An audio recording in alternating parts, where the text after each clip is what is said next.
They're not gonna say none of that. They're gonna be asking questions.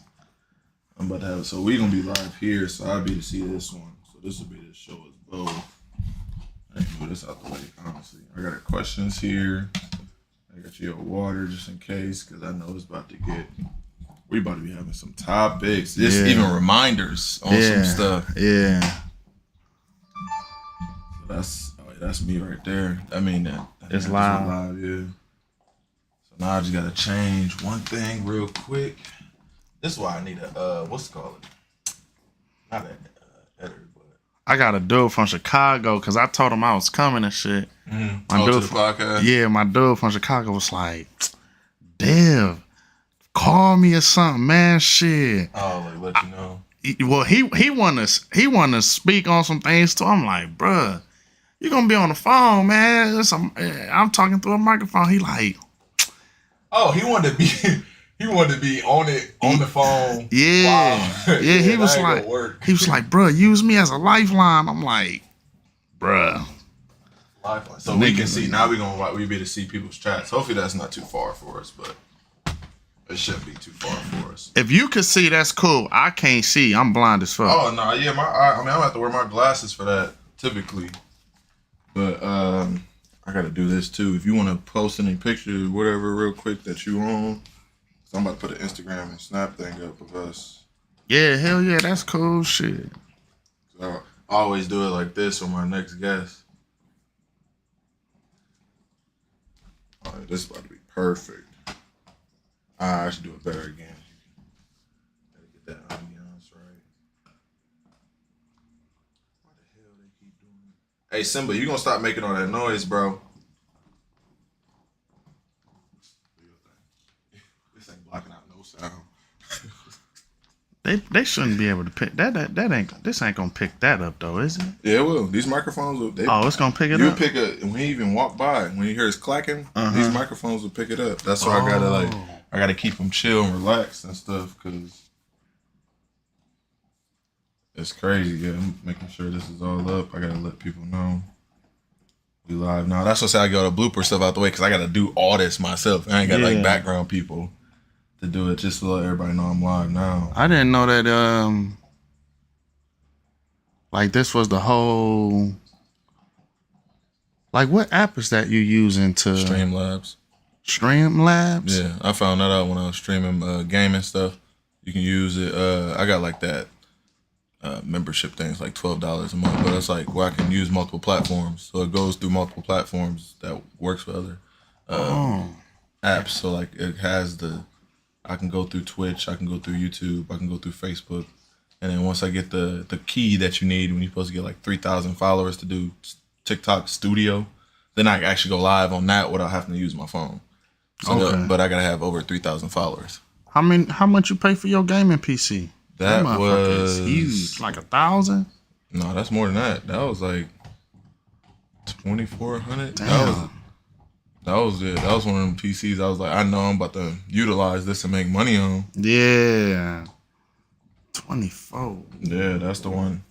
But the payments, I mean, once I started making the payments on it, I was getting help with the payments. So that's why I started streaming and stuff. See, and then if it wasn't for the security, and like if we had it's there no parking up there, is it? Like you got to find your own parking. But it's probably easy if you live up there. Oh, where? Up in Cleveland. Yeah. At Barley. Yeah, it's a lot attendant where I park at. Where is that at? It's not by 6th. Right, it's literally right next to Barley. Right behind the food truck. So we'll have this in case we see anything. That is crazy. Behind the food truck. Yep. Did you want to post anything or tell people live on Instagram, like on your phone? Did you want to post anything else? I'm trying to think, dude. Damn, hold on. I mean, I'm trying to just monetize it even better, so more people come in. Where do I find the link? And then you could be like, how do I say I'm live though? I'm gonna do it on my Instagram. Yeah, you just got to either put a video up on your story, show the vibe, the scenery, whatever you need to pull up and show. I'm about to put this in here so we can have it all together. Microphone set. We got the check. I know y'all can hear us in here. I gotta make sure no music is being heard, but I do got my caption on though. I hear my man Dev on the next episode. Podcast. Yes, I'm gonna do a boomerang. Oh, you can do that too. So I'm saving this and I'm posting this. Because people gonna have it. Because on this on my Snap, I already got the link to my YouTube. I already did all that. So I was like, boom, they got the link. They can't say they didn't find me because they already know. Boom. And I'm about to post that same picture and post it right on Instagram. And then I'm gonna just tag you. Okay. What's the tag for the podcast? So it'll be really you can just tag the YouTube, which is Future Motives. So you'll be able to find that. You can tag because that's the YouTube, that's the Facebook, that's the Twitch. So any of those platforms people got, they want to watch us live. Which is that one you right there? The first one. Yep. This one? I'm about to tag you right now. Man, it's been too long. I don't even know what be going on in Cleveland. I don't be up there like that no more. I really don't be up there like that. You heard about that shooting, didn't you? That was the last thing. Yeah, that was literally the last thing that I heard about in Cleveland. Yeah. Weirdo. That dude crash dummy. That dude. Are we live right now? Right? Yeah, we live right now. So I was just pretty much just building in some of the stuff. Oh, you said we got somebody watching right now. I just had to get some of the stuff out the way so we can have it. So yeah, I just tagged you. I got this rolling. Everything's set. I got everything set. I want to make sure before I get. For you. Yeah. Post to everybody know I'm live, so they can't say I wasn't. Oh, I didn't see you. Make sure and let my sister know. I'm live now. Tell your friends. Tell your friends I'm live right now. So we can get. Oh, then I gotta put the TikTok up. There we go.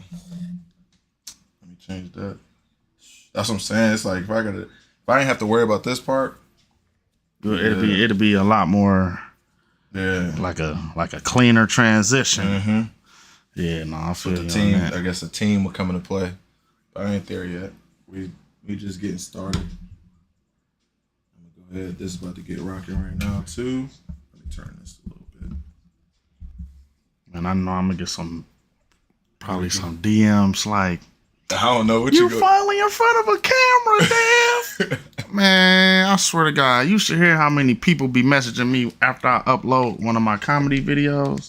All your comedy videos, yeah. Every time it's like, Dev, man, you belong on stage. You belong in front of a camera. I'll be like, man, I got anxieties and stuff like that, man. I can't. But everybody that's been on has not been on a podcast or anything yet. Everybody that I had on. I've been on one podcast. It was like it's called The Mentality of Men. Might as well plug them in on Facebook. They The Mentality of Men. You know, if y'all want to check them out, check them out. But yeah, I was on that podcast and we was talking about like a number of things. You know what I'm saying? Like just a lot of like social issues, especially like within the Black community. But I know it's like I don't want to say like that topic is like a dead horse being beaten, you know what I'm saying? But it's, you know, it's still like little things, little here and there's that people be talking about with those topics that kind of like be, you know, provoking some thoughts and stuff like that. So, but yeah, people gonna be like, oh, Dave, man, you in front of a camera. It's about, can we cuss on here? I mean, if it slip out, try to keep it clean. Yeah, don't. It's like too many times. I got you. They're gonna be like, yeah, Dad, man, you finally in front of a camera. So yeah, I'm finally in front of a camera. Yeah. Oh, they said, so yeah, the YouTube channel is Future Motives. So anytime you see all the logos, everything from my business, everything at Future Motives, you're gonna find on YouTube. Go to the live section, and everything I do live, my podcast, all that stuff will be in there. Just so you know, I couldn't see that. I can't see either. Yeah, I was like, man, I know I can't. Yeah, I can't see that. I was like, maybe I could bring. I know I can't see. I could barely see the letters on my I even wonder if I turn it sideways, would that blow it up? Nope, that only blow up the video. I need the comments. There we go. The comments would be better. But yeah, I know you ain't been up to Cleveland in a while, man. But yeah, we had that mass shooting. That dude, an idiot, man. And you know what's crazy? Yeah, a pistol or was it AR? What do you have? He had a pistol.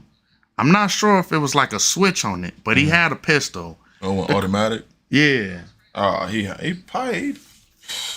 I don't even know. I can't say what he could have did with it, but I'm just gonna let it fly and just let you. Dude from I think Lorraine. Okay. So dude a dummy. So first, they tried to. Well, I ain't gonna say they, but all of the people who got shot, they was like in front of Barley House. Right. They in was front of that window and stuff. Yeah, they had never even came. The crazy So there was part. a line. There's So people that that- was in line, or they was like on that little port, that up front where the seats and stuff is. So they was like right there where the people be in line at. Okay. The crazy part is all the people was actually at Rumors.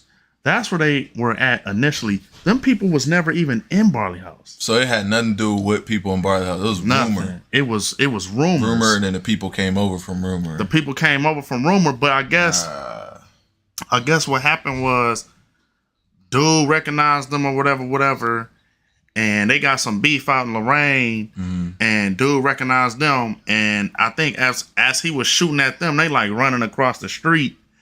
But I ain't gonna lie, I didn't even know that it was a shooting going on. I swear to God, I'm right there. Did they have you positioned out of the way like usual? Yeah, so right there where the bar at that goes from where it's like the bar, then it's that hallway that leads to the bathroom. I was right there at that doorway, and I'm just like standing there. I was talking to this dude, but man, dude, breath was like spicing my face up. I ain't gonna lie, man. Oh my God. His breath was torching. I said, damn, man. And then the sad part about it, he was chewing gum, and there was still a flame of hot Cheeto in his face. I'm sitting there like, yo, where did dude come from? I could tell, like you ever met somebody who drink and smoke, and they breath kind of like get that evil combination of both? Yeah. That's exactly. You can't even describe the smell. You like, bro, yeah. I'm like, how's your mouth able to even go through something like this? Man, I'm like, man. Then it's like when your breath like that, it's like you be want to ask you. I swear to God, every time you want to ask a person, like, man, can't you smell your breath? Can't you smell? But you that? try not to be rude, but sometimes I feel like you just gotta say it. Man, dude was beating my face down with that breath. Man, I'm talking about left my face battered with that hot ass breath. But yeah, so he talking to me or whatever. I'm like kind of like trying to like position my face where I'm like not smelling it. Yeah. But I'm trying to engage in a conversation or whatever. He walk off. Literally soon as he walk off, I just see like a bartender. We tall. I'm like 6'1", you like 6'2" or something like that. One of the bartenders, she like skedaddled in front of me like a little ass roach. And I'm looking at her, I'm like, why she running like that? Like, she was literally, like she had the most straightest look on her face. It was weird, man, I ain't gonna lie. And I was so perplexed. And I just remember looking up and I just see like the whole bar, like ducking and like in this running stance. And it's like, I knew right there, I'm like, man, It was something going on. I really thought that somebody was shooting in Barley. That's what I initially thought. Like somebody was shooting in Barley. I just People couldn't hear. started panicking right inside in Barley. Right. They probably had people running in panicking, then it made the other people start panicking on what was going on probably. Right. And then Let me also turn this a little bit. You keep talking. And then, as I'm seeing all the people kind of like running and ducking, I'll kind of like run to the back a little bit myself. Yeah. So I'm like trying to open the door because I'm like, I don't know where it's coming from. I don't know who doing what. And I don't know if I told you, but I've been shot twice. No, I did not know that. Yeah. Man, what? Hold on. Yeah, I've been shot twice. What in the world? And I've been shot at 3 times. Where you been? See, man, where you be at? Where do you be at? Where do you be at, bro? It's like, it's funny because when I tell people that, they be like, you for real? I'll be like, man, I'm dead serious, man. Probably wonder why everybody's shooting and you over here like, I already been shot twice. Bruh. Ain't nothing new. And I see, for real, man, look, I got so much PTSD, man. Any kind of loud bangs, I'm like, I bet. So I get the panic and I run to the back, and then it was like 10 seconds later. I'm like, okay, let me run back out. I run back out. I see everybody like in that ducking stance. Yeah. And I remember going outside to the front, and I'm seeing like this dude shot, this dude shot, this dude shot, this dude shot, this girl shot, dude shot, girl shot. Damn. He shot 9 people. Now here's the kicker. That was like what, in like 5 minutes or something, or just like? Oh, this was like in like 20 seconds. Oh, he was just firing. He shot 9 people in 20 seconds. The odd part is this: he shot all them people below the waist. He wasn't trying to do it here. He wasn't trying to do it like a kill. Yeah, he wouldn't like trying to do a kill. Exactly. He not a killer. He was just trying to get some shots off on people or whatever. Either trying to intimidate or trying to appear as something that he really kind of not. He really not. And I'm like, that's some sucker stuff. It really is. Now you messing up people's lives. Yeah, because a dude actually got shot in the private part. Like, dude got hit right in the wee. Doink. I said, bro, what? Oh, hell. I was like, man, I that dude was across the street, but I just see like 20 people gathered around. I'm like, oh man, that dude probably, whoever he is, he probably kind of like got him up out of there. But probably. No, he was over there. Like, I guess he was just clutching his wee. Like, oh man, I would too though. I'd be so sick. Like, I wouldn't know what to. Man, it's like life as a man. How do you continue that? That's like our whole motivating factor in life. Like, I don't even know how you would even. What are you thinking about at that time? Man, it's like you can't. You just hope it still stays. Yeah. You just like, I just hope I still got it. You can't even like for real like get horny like, and that's like torture. I wonder if that's how dogs feel when we neuter them. You know what? That is a good question. Yeah, that's a good question. Damn, we probably robbing them of they. The only thing they really got, they already obey and behave and listen and trust you, but I don't know. Yeah, man, but yeah, no, that dude, he would call like a classical crash dummy. You know what I'm saying? Did all that. Yeah, you did all that. He got 9 counts of, I think, attempted murder or something like that. It's like, yo, you got 9 counts. You did all this in public, in front of the police, in front of hundreds of people. And they say something about how many police cars was outside. Usually, it was right around closing time or like an hour. Yeah, it was like right around. It was like literally like, I think it 30 was 30 minutes or an hour. It had just got to closing. Okay. Like literally, it had just got to closing, and then because I think the DJ was still playing the music, but but he had the music like turned down a little bit. At the end of the night, the DJ say, all right, y'all, you know what I'm saying? It's time to go, Yeah, blah, blah, blah. Trying to leave, yeah. And then I think like it was like 20 seconds after that, that was when the shooting happened. I'm just like, you's a dummy. Then here's the crazy part. So the owner of Barley House, he offered a $50,000 out his pocket. A $50,000 reward. I ain't gonna lie. I was making tweets about it. I was like, I ain't gonna hold you. I was like, I'm snitching. Me too. I'm telling. I was Man. like, if I knew $50, look, my apologies to all my homies back in my hood. I'm telling. Listen, man, because you know how, and you know what? We could talk. We're gonna talk about that in a second. That's something that I do that I feel like is holding black people back too. Like that whole like. Oh, the snitch thing. The whole like snitch thing, you know what I'm saying? Like, bro, you got to realize, like, you trying to put other people's lives in a situation because you messed up. Right. I didn't mess up. You messed up. Right. You know what I'm saying? Yeah. And it's like with dude.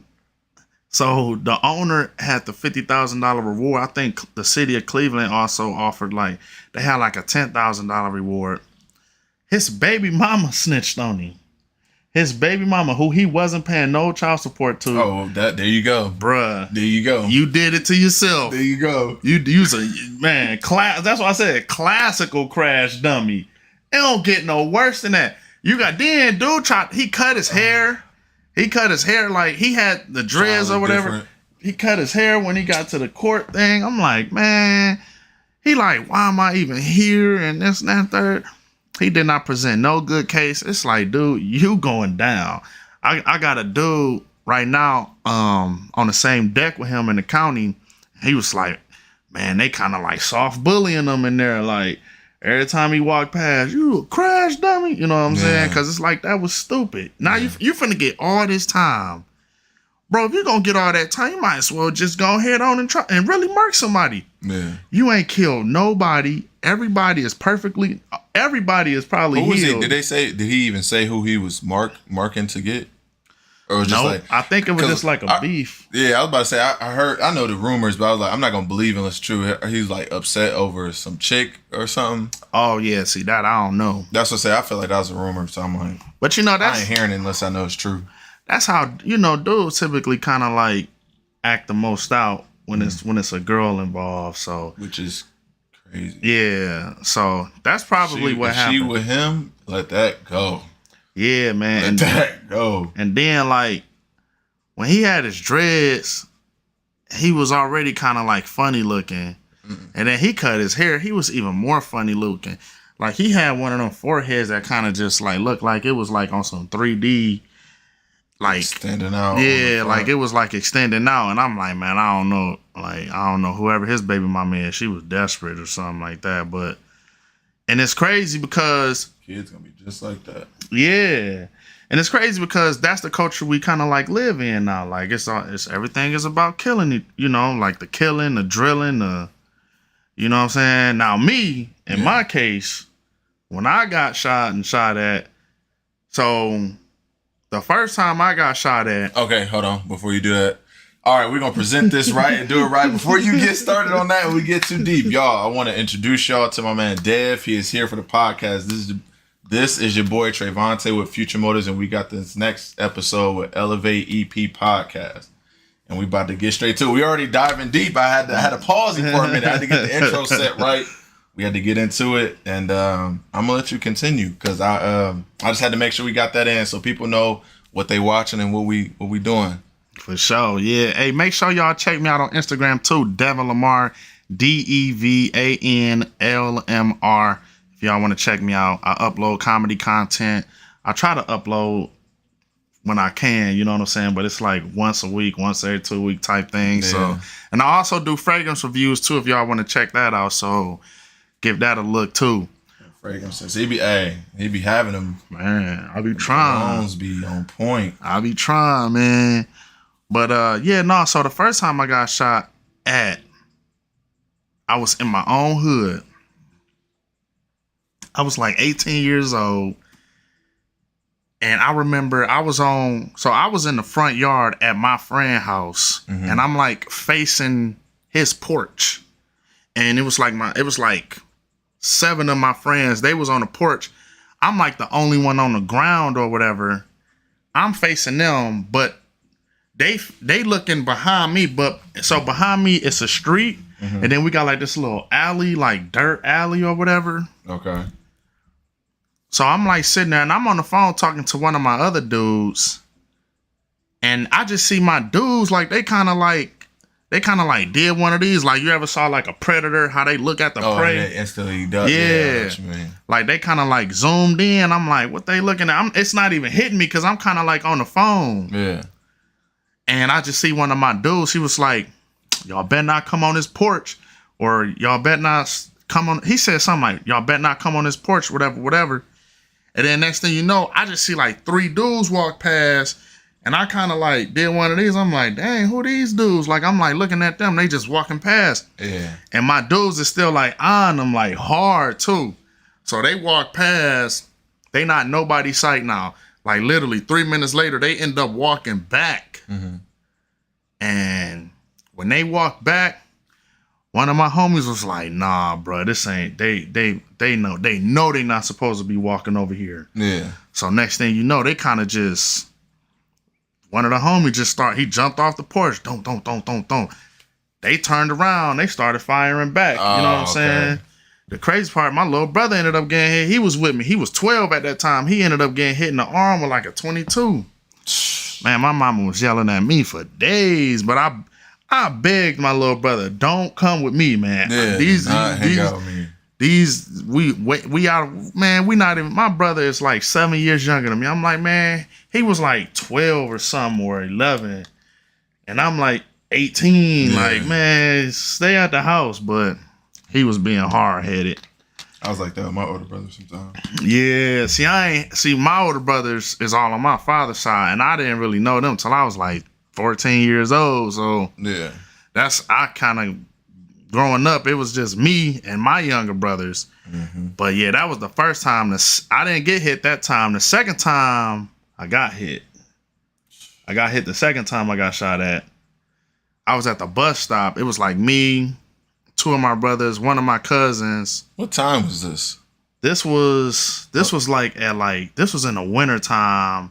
We had just came back from playing basketball. I was in my hood again, and we had just came back from playing basketball. It was like 8:30 or something like that at night. Yeah. Everybody got their gym clothes on, and I mean everybody kind of like had their gym bag, their hooping bag, whatever. And I was like 20 at this time. I was like 20 years old. This dude kind of like just rolled up and asked us, like, we was at the bus stop. He didn't pull right in front of the bus stop. It's the street, and then it's a side street. He kind of like came to that corner, got out the car, and asked us what hood was we from. Yeah. And we kind of like just looking like, in the wintertime? Like, come yeah, on, it was like dead in the like January. Man, what? Snow. You talking about gangbanging on January? Yeah. My dude. It was snowing outside. Well, it was snow outside. And the dude, he just shouted like, what hood we from? So we kind of like looking at dude. We like, why? Like, you know what I'm saying? Like, man, it's like 8:30 at night. We just got done playing basketball. Like, leave us alone. Man, I hear one of the homies say, bruh, that's such and such from Whoop-de-Whoop.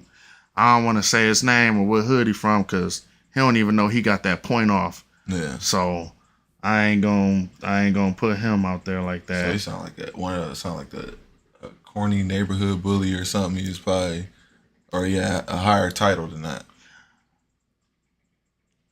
The hood he was from, Yeah. he was known to be like a shooter. Oh, like one of the shooters. Yeah, okay. You know what I'm saying? Okay. So, like, he when he said, so when my dude was like, yeah, that's such and such from Whoop-de-Whoop. Like, we all just coming from playing basketball, so ain't nobody got no, you know, we in the neighborhood where it's like heavy like gang activity type stuff. Yeah. So, but we not really like nobody got a gun, you know, and I'm not really that type of dude anyway. Like, I took the school route. Me and my brother, we took the school route, you know what I'm saying? But, you know, if I'm down there, I'm a hoop or I'm a hang with my friends or whatever. And when my dude said that such and such from Whoop-de-Whoop, we just get up, we start running. I remember I looked at my brother. I'm like, man, is this dude serious? Yeah. And my brother was like, I don't know. When he said that, as soon as my brother said that, dude just started dumping. Don't. Oh my God. Man, he and first hit me. The first shot hit me right in my foot. He hit me right in my foot with like a .40 caliber, and from a distance too. And I just remember when soon as he hit me, I had on a pair of polo boots. I looked down at my boots and I just see like all this blood. Yeah. I'm like, dang, dude, really just got me though. And I'm like running, but I'm in so much pain. I kind of like just like I'm running, and we kind of like hit the corner of this building or whatever. As soon as we hit the corner, I kind of like just like drop down a little bit. I'm like, I tell my brother, I'm like, man, just keep going. I'm like, man, I'm in pain. My brother like, nah, bro. So we kept running, and we ended up running into these people. They was like driving up the street. We had to flag them down, all type of stuff. Yo, like, hey, yo, yeah. Yeah, I know exactly what you mean. Man, so that was a crazy time. And then the second time, Bro, that sounds scary. That sounds absolutely scary. That one was definitely like, that one was kind of bad because it seemed like it lasted the longest. Yeah. You know what I'm saying? That dude, Like, cause you got hit and you like, bro, this is going to be one hell of a night. Yeah, because it's like that first hit, you kind of like, damn, like any one of these hits could hit me. Yeah. Any one of these shots could hit me. Like, that's where you kind of like, that's where you at in your head with it. Like, man, I could die right now. So that was that one. The second time I got shot, which is the third time I got shot at, man, this one, it was weird. We leaving this club in Cleveland in an area that's not known to be wild at all. We Wild. It was wild. I bet it was. It was two dudes from my hood. They driving in a car in front of me and my other dude. I'm in the passenger seat. We get to an intersection at a light. We stop at the light, and me and my dude was talking about something. Then next thing you know, you just hear a thump, thump. And I'm like, bro, you hear that? He like, yeah. I'm like, bro, I think we getting shot at. And you know that feeling of like metal clapping metal? And I had felt it too. I'm like, bro, I think we getting shot at. Like, I'm like, bro, just peel. I'm like, go, like do the dash, get us up out of here. While I'm saying it, I'm like ducking at the same time. The first two shots hit his side. So something just told me to look to my right. And I looked to my right. Dude must have he shot him from the left side, drove on my side. I looked to my right and I just see like a barrel. Like it was like kind of like that. Yeah. And I just remember thinking like, I'm about to die. And my dude, thank God, he had tinted windows. He had a tinted window. Dude shot the window, but like as he was shooting the window, I kind of like did one of these. Yeah, like, to kind of turn your, I know what you mean. The first shot hit the window. The second shot hit the door. The second shot went through the door and kind of like grazed me kind of bad. I felt the bullet go like right across my stomach. And my dude, he ended up getting grazed in the arm. So, you know, that was a time, and it was like, man, like the wildest stuff happens sometimes when you like least expecting it. You know what I'm saying? And that just goes to show like the culture that we live in today, like this drill culture, this kill culture, I think it's really kind of like toxic to the community. You know what I'm saying? Like, man, ain't none of that helping. That's what he's talking about, the whole snitching thing. I'm like, bro, ain't none of that gonna help nobody. Yeah. I was like, I know some people got to get it how they live on some things, but I'm like, you can't be dragging down people with you. You ain't helping. Yeah. You not helping. And then, you know, we put all this pressure on each other like, man, hey, whatever you do, you don't tell on no, you know what I'm saying? Don't tell. Some of these people need to be in jail. Yeah, oh yeah. Some of these people. I'll change the whole community. It'll make the community better. Overnight. I'm telling you. If black people, if we stood up and if we all can have like one voice, one message at the same time, and we said from now on, if any of y'all do something, we telling. That whole no snitching is out the door. People will start straightening up. I bet they would. Dudes will start straightening up. Dudes start pulling their pants up, bruh. Like, you know what I'm saying? All get type a job, of stuff. They gonna get a job. Like, you know what I'm saying? I said, dang, maybe that job down the street is like, right. Maybe I can't walk to work. Right. You like, man, maybe I can work for the man. You know what I'm saying? Cause you know that's what you about to get saying. Benefits now. You about to make it to work on time. Dudes waking up on time, brushing their teeth, putting their uniform on. But it's like, you know, we kind of like need that discipline in the community. You know what I'm saying? Like we gotta really straighten up, man. It's like it's the help. It's like it's holding people accountable. We say it, but we don't really do it like how we need to enforce it, like how other communities be enforcing it on them. Dude, like on them. I got this. Enforce it on. I got this dude from India that I work with. Yeah, and so the biggest thing in India is community, and I never knew this. Like this is like their culture. It's like community. You know what I'm saying? Like, So he said, like, if you are from where he's from, you can go in anybody's house in that whole like state, and just because you from like the community over there, you can go in their house. They'll feed you. They'll let you bathe They'll let you sleep there, like everything, like a just.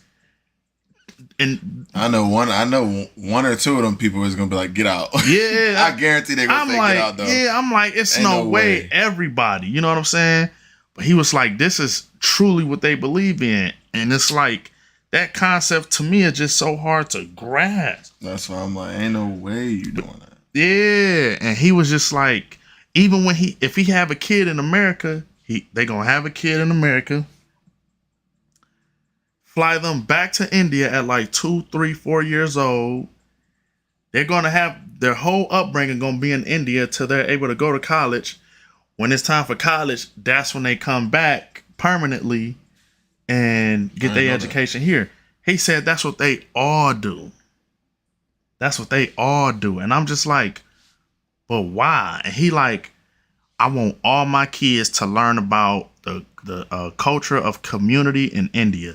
Like they be having like events and all type of functions and stuff like that with each other. Mm-hmm. It's like they really believe in this sense of like just community. And I'm just like, I never even heard of this type of stuff. Like, and it just make you think like, if this is how some cultures is around the world, it's like, man, like if black people, if we did just like half of that. Some places do, guys. It's just not, you know how like with news, good news and good places, especially if people don't want it to be seen or known. Yeah. Then when we talk about algorithms, how like, oh, how come they're being seen in this, but then they're not being seen. Yeah, it's like a lot of stuff is being pushed out or not shown more than others. Yeah, that's a fact. It's like, it's definitely some place, like we got some like black empowerment in places. We just probably don't know too much about it. Yeah, we don't know. Like, and it's organized situations that we got. It's like, unless we know or hear it, and if we're trying to find it, it's probably gonna be hard for us to find it, which it shouldn't be hard. It shouldn't be. Because we got all this technology. It should not be hard. And that's the thing. Everybody is able to network almost effortlessly now. Mm-hmm. You know what I'm saying? So you would think like, hey man, such and such from around the corner having a little 1-2 at his house, man. We're gonna go with something like that. And it's like, I hear the concept all the time, like we should police our own community. And it's like, yeah, in an ideal, like idealistically speaking, yes. Mm-hmm. You know what I'm saying? But we so just uncontrollable. Most times when you leave people to like protect themselves, something always end up falling apart. You know what I'm saying? You that's why you kind of like need that like enforcement. It's like, man, you don't want to be bothered with these people, but it's like, damn, that's the reason they there, because you don't want to be bothered with them. You know what I'm saying? And it just need to be more organizational. Yeah, if I'm all for like policing our own communities and stuff like that, but yeah, so long as we kind of like this whole culture, like no snitch, bruh. So long as we sound like don't snitch, or people don't even, some people don't even want to graduate high school, man. Like, I hate to put my family. Yeah, some people do be like that. It's like some people don't either graduate high school and be like, man, we go to college and it still can't find shit. And you going to high school and not finishing, I don't know what you gonna do. It ain't doing nothing but getting harder. Yes. Everything is getting harder. Yeah, everything is getting more expensive. Everything. It's like, just having a high school diploma is not gonna cut it no more. Heck, almost having a college degree won't cut it no more. Like, you gotta have a college degree, get a good paying job, and get a side little hustle after that. You know what I'm saying? It's like, times have really changed. You know what I'm saying? It's like, it's all in networking now. It's all in who you know. Yeah, really. Like, it's literally all about who you know, and hopefully you could bump into the right person who got something going, who could probably plug you in with this person or that person. Cause man, I'm telling you, man, it's looking. The next thing you turn around, you're like, oh, I found a job through so and so. Cause you trying to apply, the applying to jobs is dead. Like, when I say it's dead, that is dead. Yeah.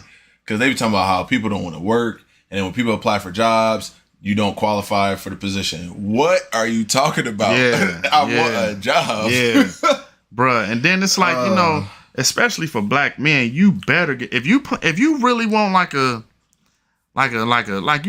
quality woman, you know what I'm saying? You better have a job and you better be making some money. Yeah. Cause if you kind of like, floating around lollygagging or whatever, it's gonna be hard, especially like, how I'm black. If a woman already got herself together too, yeah, and then she messing with you, but she see you still like not really there, or you ain't trying to find a job right now, you playing around, you gonna get left in the dust. Yeah, and which actually kind of leans into what I was saying about like what Ebony K. Williams has said. Yeah, when she said that black women should kind of like while they in college, while working on your degree, try and find you a husband in college, because that them college years, those years is the time where you're gonna find the most qualified candidate. Because once you kind of like graduate college, them pickings get real slim. Yeah. It's hard to bump into people who like-minded like you after college. Yeah. Unless you're going to like a homecoming or something like that. But aside from that, it's kind of hard. Or you just got to go to all those events and stuff that with like-minded people. Yeah. And then even then, going to those, it's still going to probably be slim because either they already married or they just, they're already situated. Yep. And it's like, I don't know how many like, functions y'all be having down here in Akron, but in Cleveland, they don't really be happening all like that. You know what I'm saying? So it's like when you do hear of something like that happening, you kind of like want to jump to it or whatever. Or, we don't really necessarily like have like a quote unquote like a social club or anything like that, or a lounge or something like that. That's we can kick it at. That's funny you just said that. I didn't mean to cut you off. It was, I was just at a mixer. I was just at a business mixer. I was in Akron, yeah. And See, I saw it was the people with, it was a life fitness coach. My dude who actually helped me my first clothing promo, he makes movies. His movie is on Tubi. Oh wow. Yeah, his movie's on Tubi. Point Blank Films. Just so y'all know, Black. His name's Black. Point Blank Films. Oh, his name is Black. Yeah. Oh, I thought you were saying black because it was no, black. No, it's Black. Man. That's him. Yeah, that's Point Blank Films. You know what I mean? Dude's name is Black, and I know so many blacks. He big too though. He like 6'4". See, or he and then they always look the same. He like 6'4" with dread. He didn't even have dreads before. Like he just ended up growing his hair. He grew his hair, and now he got dreads. But he like 6'4", probably 240. Wow.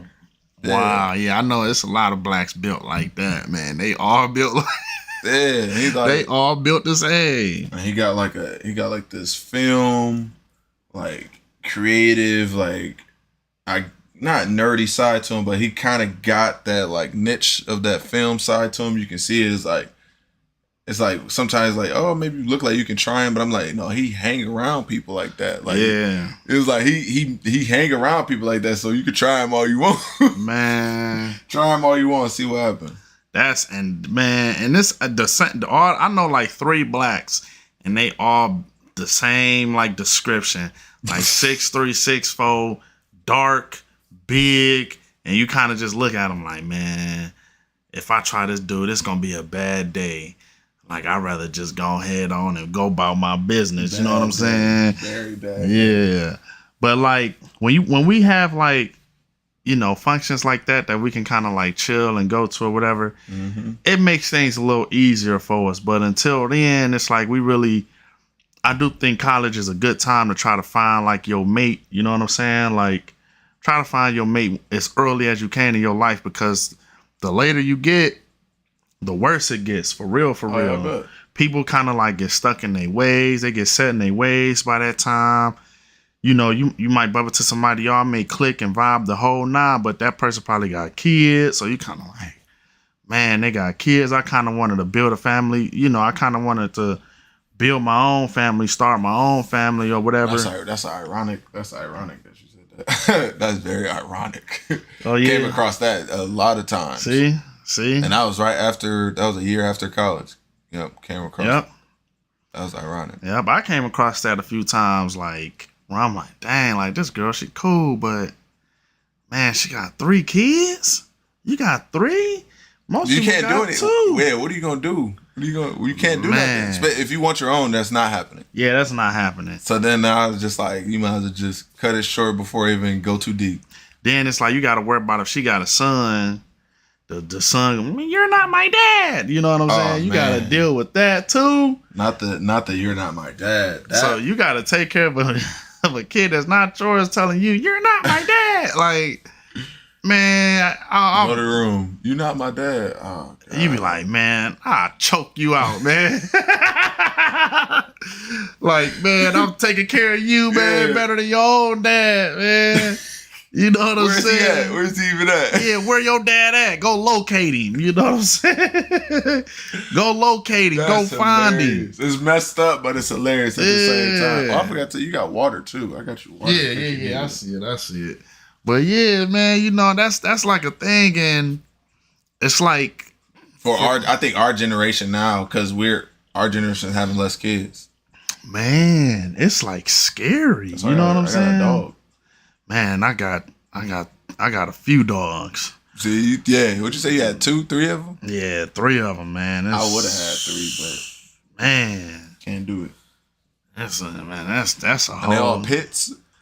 No, they not pits. They German Shepherd. Oh heck no! You got them hairy dogs. Yeah, well, I know yeah, that they shit is. crazy. They is. It's a German Shepherd Bulldog mix. I gotta see a picture of that. I don't know if Yeah. you ever showed me your dogs. You know what's crazy? I never took a picture of my dogs ever before in my life. What, bro? You ain't never, not even Dude. once that like, you're like, oh, you're like, oh, I need to take this picture of you right now to cherish this. You know what's crazy? Like, anytime I tell somebody I never took a picture of my dog, they always be like, you serious? I'm like, Are man, you I human? never. Are you human? Yeah. Are you I'm sure like, you're human?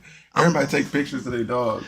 yeah, I'm like, man, I never even thought about like taking a picture of my dog or whatever, but I'm gonna take a picture of my dog. I can't forget this time. Mm-hmm. But yeah, man, like the dogs, people are like subbing, you know, kids with dogs, like, or kids with cats. Mm-hmm.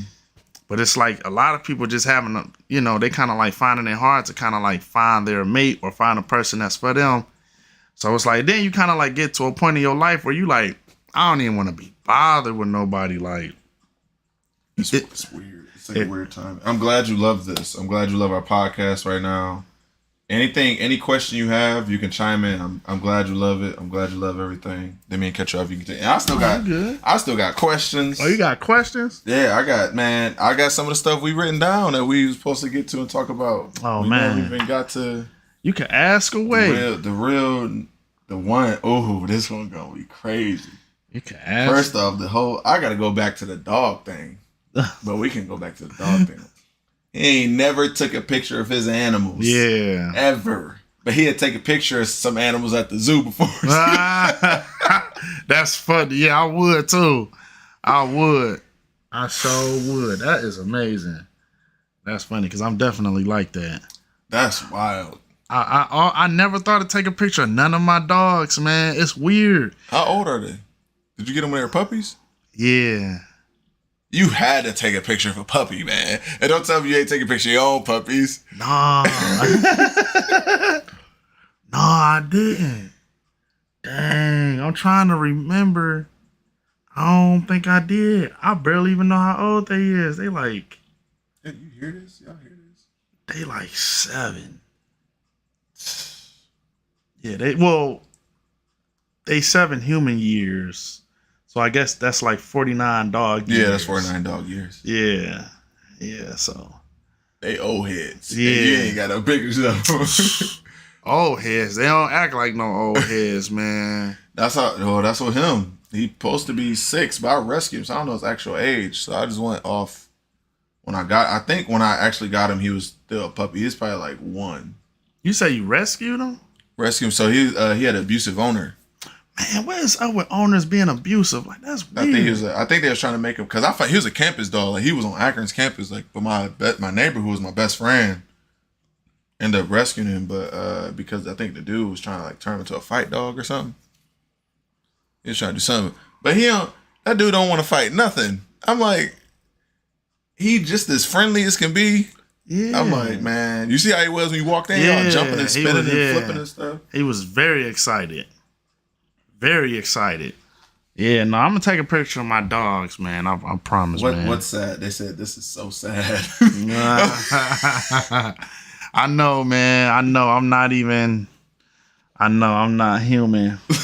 I don't deserve dogs. Yeah, I'm like, what? So where they be at? Don't tell me they still be in cages.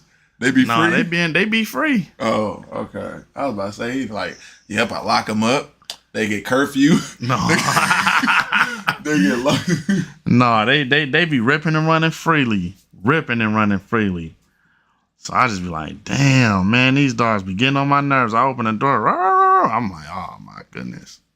That's a good thing about dogs that bark though. As soon as they hear anything, they up. Yeah, I'm glad. I'm more glad that he don't really. Simba don't really bark like that, but he do growl. His ears go up and he growls. So I wake up to growling. Okay, But he don't bark unless he actually hears somebody knock at the door or he knows somebody at the door. But okay, if it's usually when there's people like walking by, like sometimes my door be cracking, just people just walking by and they loud, he growling.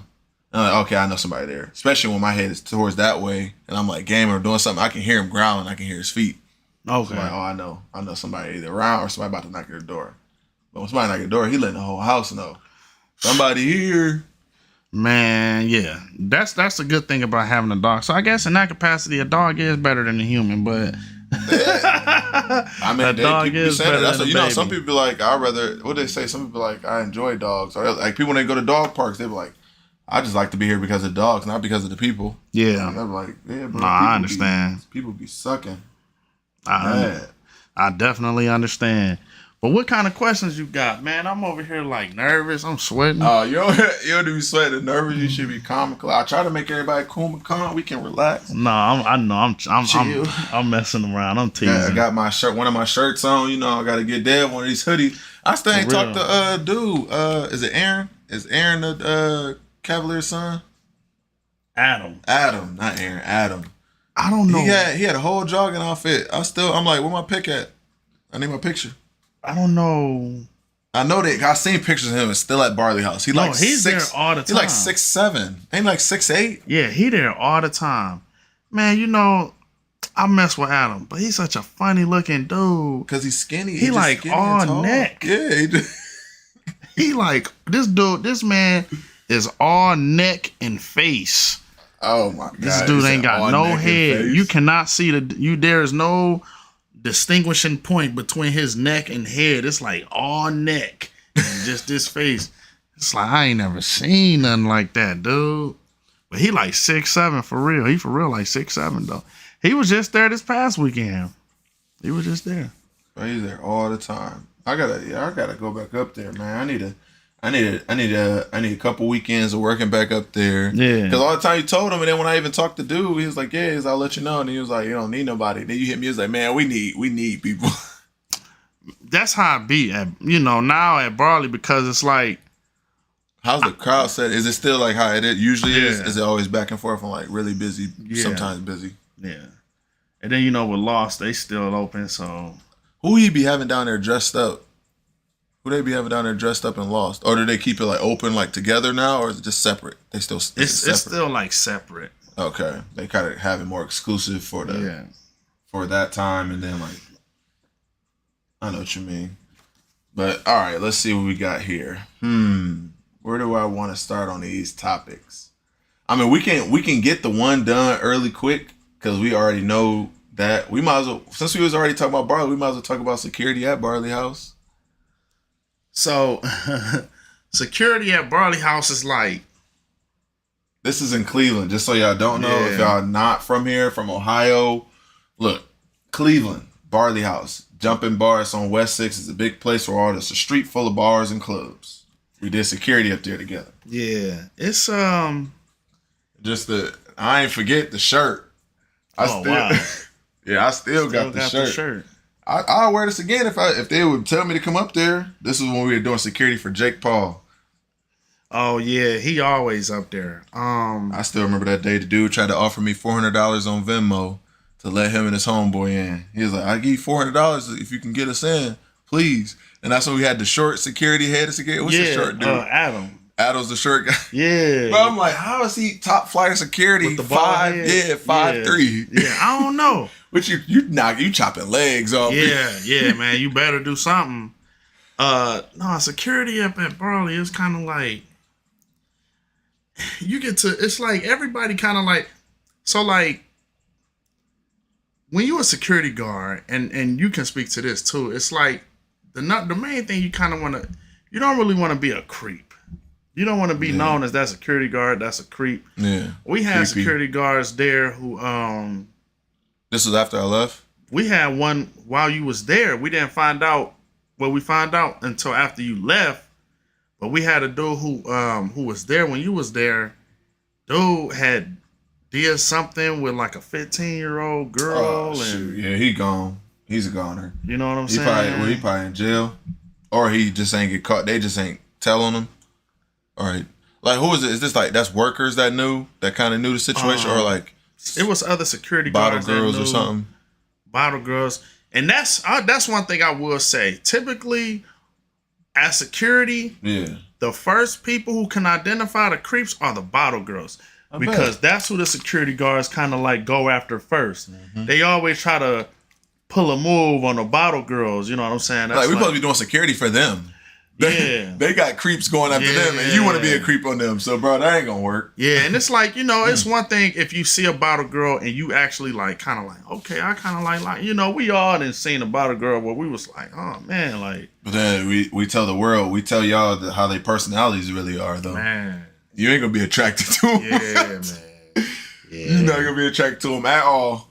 Like some of them cool. I always say like if I the bartenders always kind of like I always kind of like the bartenders, but it is a couple bottle girls who I met at Barley House who I'm like, dang, like she cool. Like it's definitely a few of them. You know what I'm saying? I will say that like they definitely kind of like just real cool, real chill. But then you got them ones, man. Man, they think they like hot. The highest of the Man, high. Yep. You kind of They own everybody. They're like, oh, even the owner would do anything for me. It's like, bro, I don't care. Yeah, for about real. None of that. For real. I don't care about none of that. I don't care what you got to say. Just tell me what's going on. You got a situation? If not, get out my face. Yeah, for real.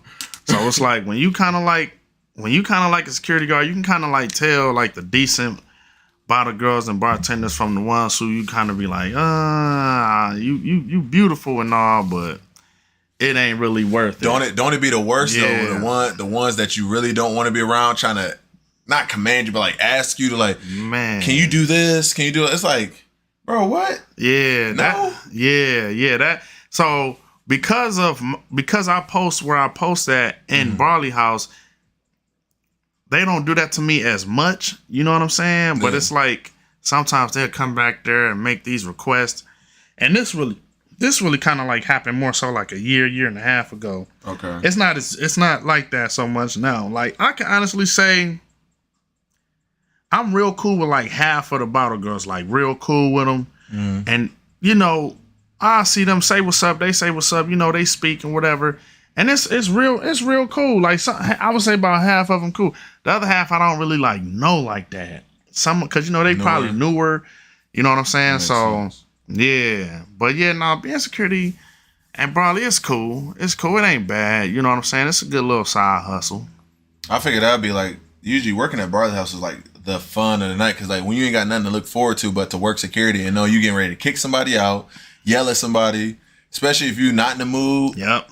I'm like, oh, that was the best. Like, I'm not in the mood tonight. I got to be here till 2 a.m. Then I got to drive back to Akron 45 minutes after Yeah. 2 a.m. I was like, I'm not going to be in the mood. Man. I was like, y'all lucky I'm making money because I would kick everybody out. Man, I'm telling I you, would kick everybody out. it get real. You know it do. Yeah. It get real. It get really real. So yeah, but no, working there is cool. It's cool. It ain't bad. It's fun. Yes, especially working the Browns when it's Browns games. Yeah, when it's a Browns game, the only thing about working them Browns games is you there for like a whole Like 10 11 hours. Yeah, you like 10, 11 hours. yeah On a day you feel like you should be chilling. chilling. But don't it, what they give you, what they think is they acceptable enough. It's like, oh, we guys got you food. You got a little break, but you still you stuffing that food. The next thing you know, they're like, the crowd's coming back in. It's like, yeah. I'm like, bro, no. And that's when they be the craziest too on them Browns days, man. It'd be so bad. I'm like, first off, they usually have security outside, like the outside stuff in the street. Yeah. And they have like when it's hot outside, yeah. when it's warmer outside, but when they get colder, they're gonna bring everybody back in. Oh yeah, it'd be like, and then right after the game is over, they'll tell everybody to stay, or to come at this time. Cause you know how people be on like the patios. Yeah, they have like a security dude on the patios or something. Dang, bro, I've been missing those times. I've been missing those times. They was fun. I ain't gonna lie, they be fun. Like, and you get to meet so many different people working there. That's where I be testing out my comedy material most of the time too. Like, I test it out there. You just think that's the thing. It's like you testing out your comedy stuff. I'm out there networking. I'm talking about clothes everywhere I go. I'm like, I design clothes. Yeah. What you do, this and that. And it's like, oh, you want to get in this section? Who you know? No, you can't get in. Please, no. Then they were trying to, how they get like, say you on a step and their head is like probably like right down here. They try to like put money and sink money in your pocket. Yeah. Oh, man, back up. Yeah. You have to put no 5 in my pocket like that's gonna get you through. Now, if you had a 20 or 50, something else, I used to get flashed a lot too. Like girls would like pull their pants down, like right there. I kind of just be pants down. They would pull their pants down, man, or lift their dress up and show me they butt. Man, what in the world? One time, this girl. You was probably working there at this time too. That's I'm not sure. Crazy. I'm not sure if you was working there at this time, but this one girl, because my post is by the women's bathroom. Yeah, and you better say women and men's, because the only people that have problem is the women's bathroom. Bruh. Y'all know it. It's the women's bathroom. Y'all need to chill out, relax. Yes, because that bathroom used to have 3 stalls. Now it's 6. Oh, they increased it. They need to. So they knocked down that wall. They turned the men's bathroom. They moved the men's bathroom and just knocked the wall down, turned all that the women's bathroom. So that whole hallway is just women's. That whole hallway. Bro, I don't know how you're surviving. Dude, that whole hallway is women enraging, telling people to hurry up. This one time, I think you was working there at this time too. When it was just 3 stalls, it was a line. Mm-hmm. This one girl literally in the line lifted her dress up and peed right there on the floor. Right there. And it was a puddle. Like, it was so much piss. I just remember looking like kind of like just like, Jesus Christ, how does the human body have this much liquid? Bro, she's been drinking all day and she's incoherent. Yeah. Bro, I'm like, she was, man, she just peed. It was just so much piss. And the crazy part is, while she's doing it, nobody thought to say, hey, I'm going to tell the security guard that she's doing this. No, they waited till she got done and walked off and then told me. Who? Some girl who was like behind her, in the line. And she just let it all go right then and there. I'm like, dang, that girl could bump up to me right now. I'm not gonna know who she is. You ain't gonna know who it is, but it's a puddle. It was a puddle right there. A lot of it, and I'm not lying. It was so much piss. Another time, this girl threw up on me. This girl walked up to me. She said, "I need to go in the bathroom right now." I'm like, "No." She like, "But please, I have to throw up." So as I'm like about to open the door, I'm like, okay. She literally just drenched my left arm and just nothing but throw up. So she was like talking right here, and before she even could get to that point, she just threw up. Yep. You ain't used this arm and just whack. Yeah. What's crazy? At first, I was so mad. But like 10 seconds, 20 seconds later, I kind of just felt bad for the girl. I'm like, dang, she just threw up everything that was in her. She went in the bathroom, came back out. She's like, I'm so sorry. I have to go, please. I just let her leave. Get out. Right. Get out this club and bar right now. Right. You know what I'm saying? I was kind of like, get out. Sick. But yeah, I had a girl throw up on me once. I had a girl like she kind of like tried to spit on me, but I hit her with like a weave, like one of them Roy Jones Jr. I hit her with a nice little weave, and I just kind of like looked at it go right across my shoulder. Got her up out of there. Let me see. It was another girl. I remember I almost got jumped when I worked that bathroom. I almost got jumped. The girls was I don't know if you was working that day. A girl passed out in the bathroom, and you know what's our lady that works the bathroom? Cat Was like, yo, I need you in here. Like this girl not responding. I go in there. Women like, you can't be in here. I'm seeing arms swinging at me and stuff. I'm like, bro, I'm security. This is my job. What the hell is wrong with y'all? I'm like, if y'all don't stop swinging, I was like, there's someone in that bathroom not responding. I knock on the door. This is the funny part. I knock on the door. Hey, you good in there? Hey. She's like, where's my friends? I'm like, oh yeah, you gotta go. Yeah, you ain't even answered my question. Yeah, she was lit. She was definitely lit. That happened to me all the time. Like I go in there, the girls don't get violent, but they violent on me that day. I don't know what that day was. I don't know that day they was hostile that day. Yeah, swinging purses at me and stuff. I'm like, bro, y'all gotta relax. They Cat like, he doing his job. I need to get her out of here so y'all can go to the bathroom. This and that. I'm like, thank you, Cat. Like.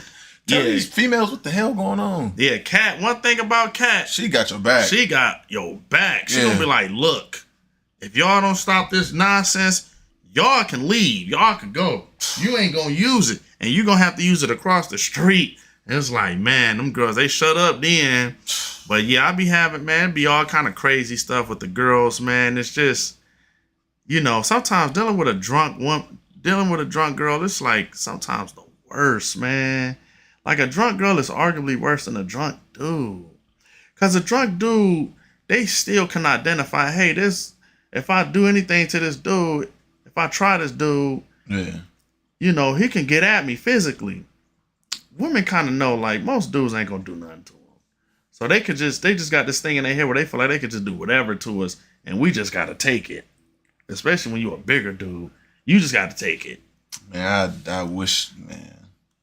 Yeah, I don't say I wish you would, but that's be the issue sometimes when well, it depends. I don't think it's a thin line, but it depends. Some people say that if you end up fighting or a woman trying to fight a dude, they should know to not fight. It's like if a dude get too mad and then he loses temper, then you're gonna be upset that you got swung on, knowing that dang sure he's stronger than you, no matter what, because he's a man. And don't be trying to fight somebody if you don't want to be fought on. It's always like a man should never put hands on a woman, but do not give them a reason to. Don't give them a reason to. Yeah. Especially if they don't know how to handle their temper. Don't give them a reason. Yeah, and I tell women that all the time. Like, that's one thing I do believe that women do that they don't understand is it's really, really toxic, because what they'll do is they'll just provoke a man. You ain't gonna do nothing. Then they in the face and touching your face. Yeah, pointing at you, got your man. And it's really a lot. And I'm like, if most of you, if some of you women was men, I would say if a lot of you women was men, y'all all be fought. Yeah. Y'all be fought. Yeah. Y'all would be like, oh, y'all would understand, like, oh man, like, I see why some of these dudes be going upsides. And I ain't promoting violence against women, you know what I'm saying? No violence. I'm just trying to give women perspective. If y'all was dudes, y'all would know how vicious y'all could be when it's coming to a man. You know what I'm saying? Because it's like, they just look at us like, well, I could do this to him. He can't do this to me at all. It's like, man. So you messed up because some dudes don't care. Some dudes don't care. And you be like, you can't do nothing. Then it's too late. You on the ground. Some dudes, that goes into the topic about the girl who got beat with a brick. Oh yeah. Let's talk about that. So this dude was trying to talk to this girl. He was trying to get her number. I guess she said no. I guess he tried like a little harder. Mm-hmm. She said no, but because there was some witnesses around. No, you can keep talking. I'm making sure the music not in the background so we don't get copyrighted. Okay. So I'll get I see what you mean. Mess around being here like, oh yeah, we gotta mute all this. Dang. Yeah. So after she rejected him that second time, third time, whatever. Yep. I guess she started antagonizing him because there was some witnesses around. Leave it alone. Yeah, so I guess she started talking about dude, antagonizing him, whatever. Dude ended up like, I guess he threatened her like, hey, you know, I'm a whoop-de-whoop. And I guess she was like, well, do it then. And he like beat her with a brick. And now a brick, I just feel like that's excessive. Like, a brick on a man is doing a lot. She said that's why I always carry a small blade. Man, a blade. You might need a pistol. I ain't gonna lie, man. Blade. Ooh. Yeah, but nah, blade. Yeah, if you cut somebody, that's a lot. If you cut somebody, I ain't gonna lie, them hurt too. I ain't never been cut before, but I know it hurt. That's permanent too. Like, I mean, I know a bullet is permanent too, but a bullet can be quick depending on where it goes. But a stab, you feeling it, seeing it, it's lingering all night, all day, depending on what the situation is. Yeah. You gotta feel that pain all day. It's rough. But yeah, so I guess you're evil, by the way. I'm sorry I had to say that to you. I think it was I think like a brick or whatever. And she was like kind of like beat up bad, like on the side of her face. Now, here's the crazy part, right? She didn't think to call the police. She had her phone. She didn't think to record dude. What she did was she recorded all the dudes that was around and said, look at all these dudes that were just standing here. But one of the witnesses, so this was a black woman, all black men. Mm-hmm. One of the witnesses came out and said, look, you go around, you start trouble all the time. All you do is start trouble.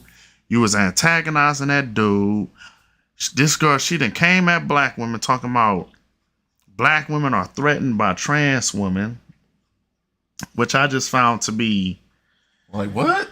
Who says that? Crazy. You know what I'm saying? And she was just like, yo, look at all these. That was like the point of her whole thing. Like, look at these men. They just watched it happen. The thing is this here, because I know it's like the whole protect black women. That's a narrative. Right. And I really kind of like want black women to understand. If you are like a confrontational type of woman or whatever, you might get a black man to protect you. You might not. Because a lot of black men, you know, feel like, hey, I'm not finna protect no man with a vagina.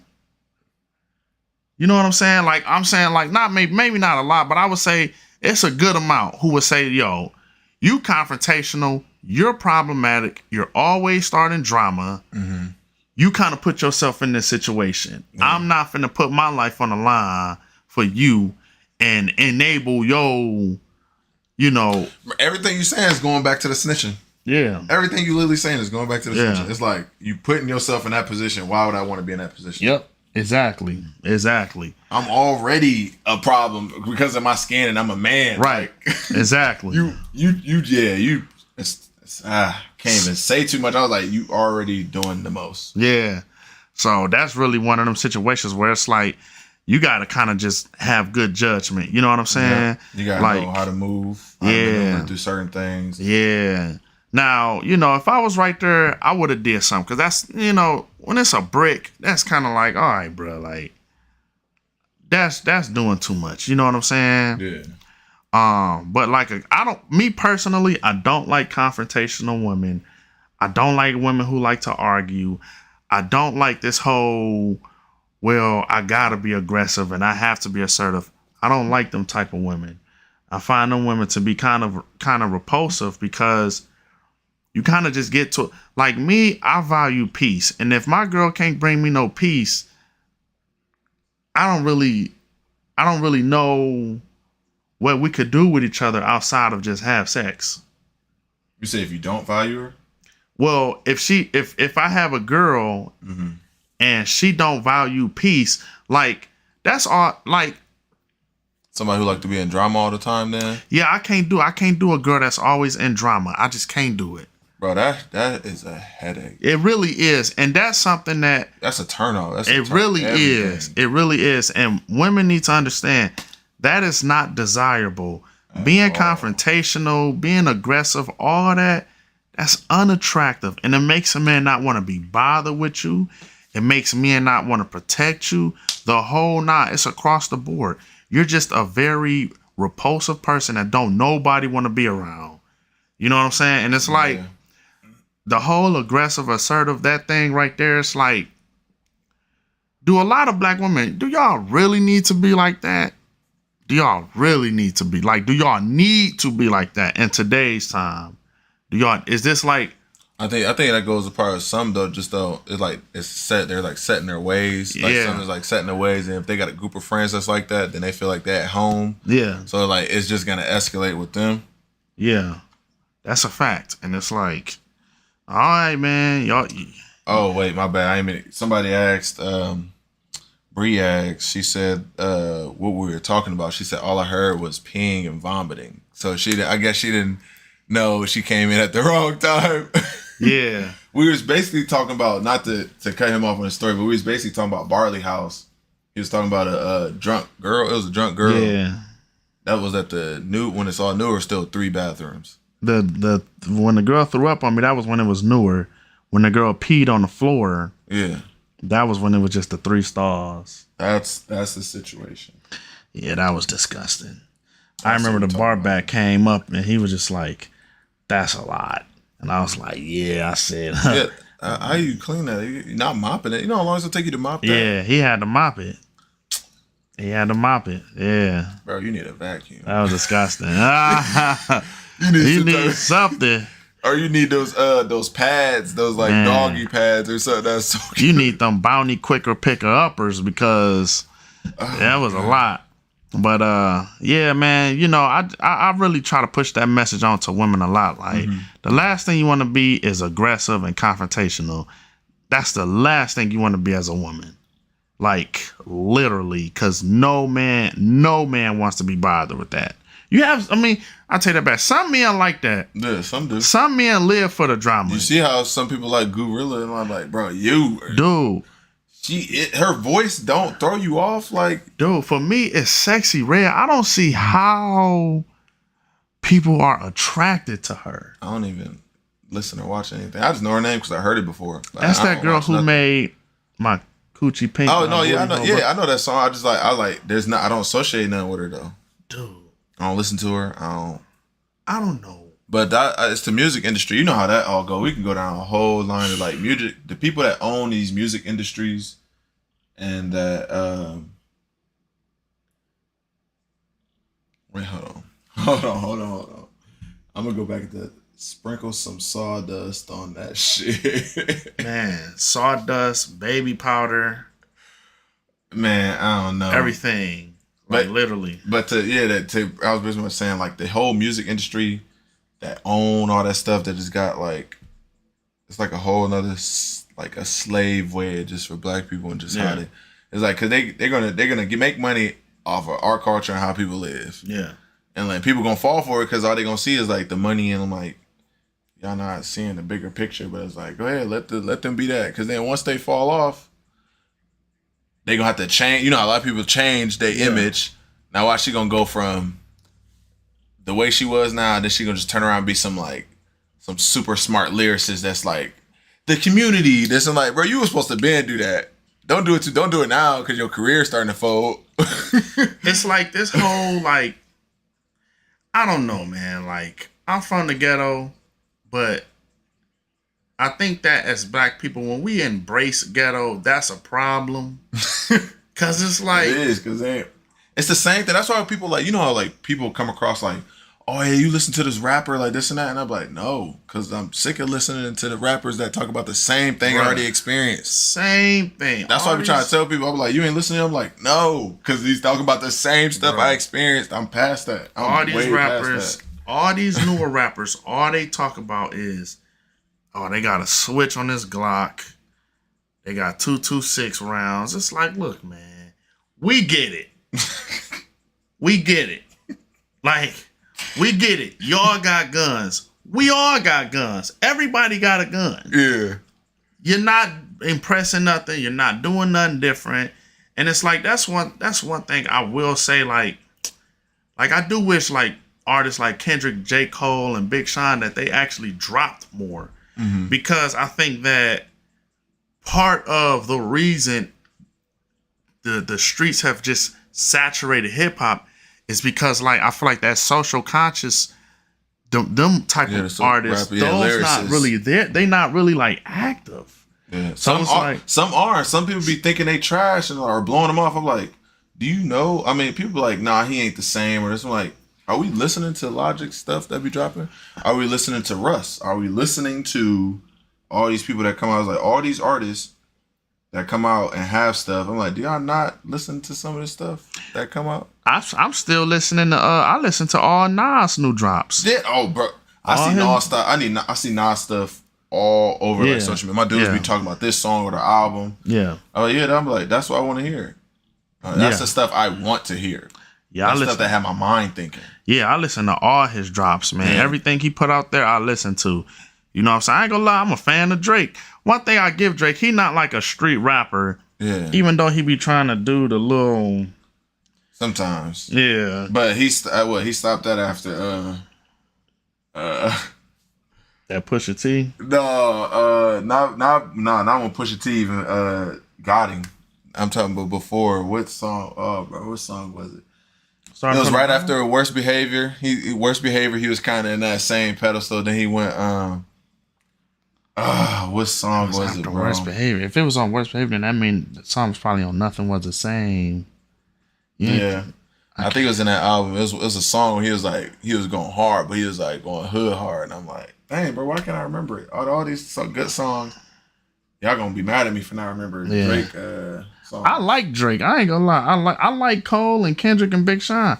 But it's like when guys like that kind of like take a step back, now you kind of just now it's like, okay, all this street culture has gotten into hip hop.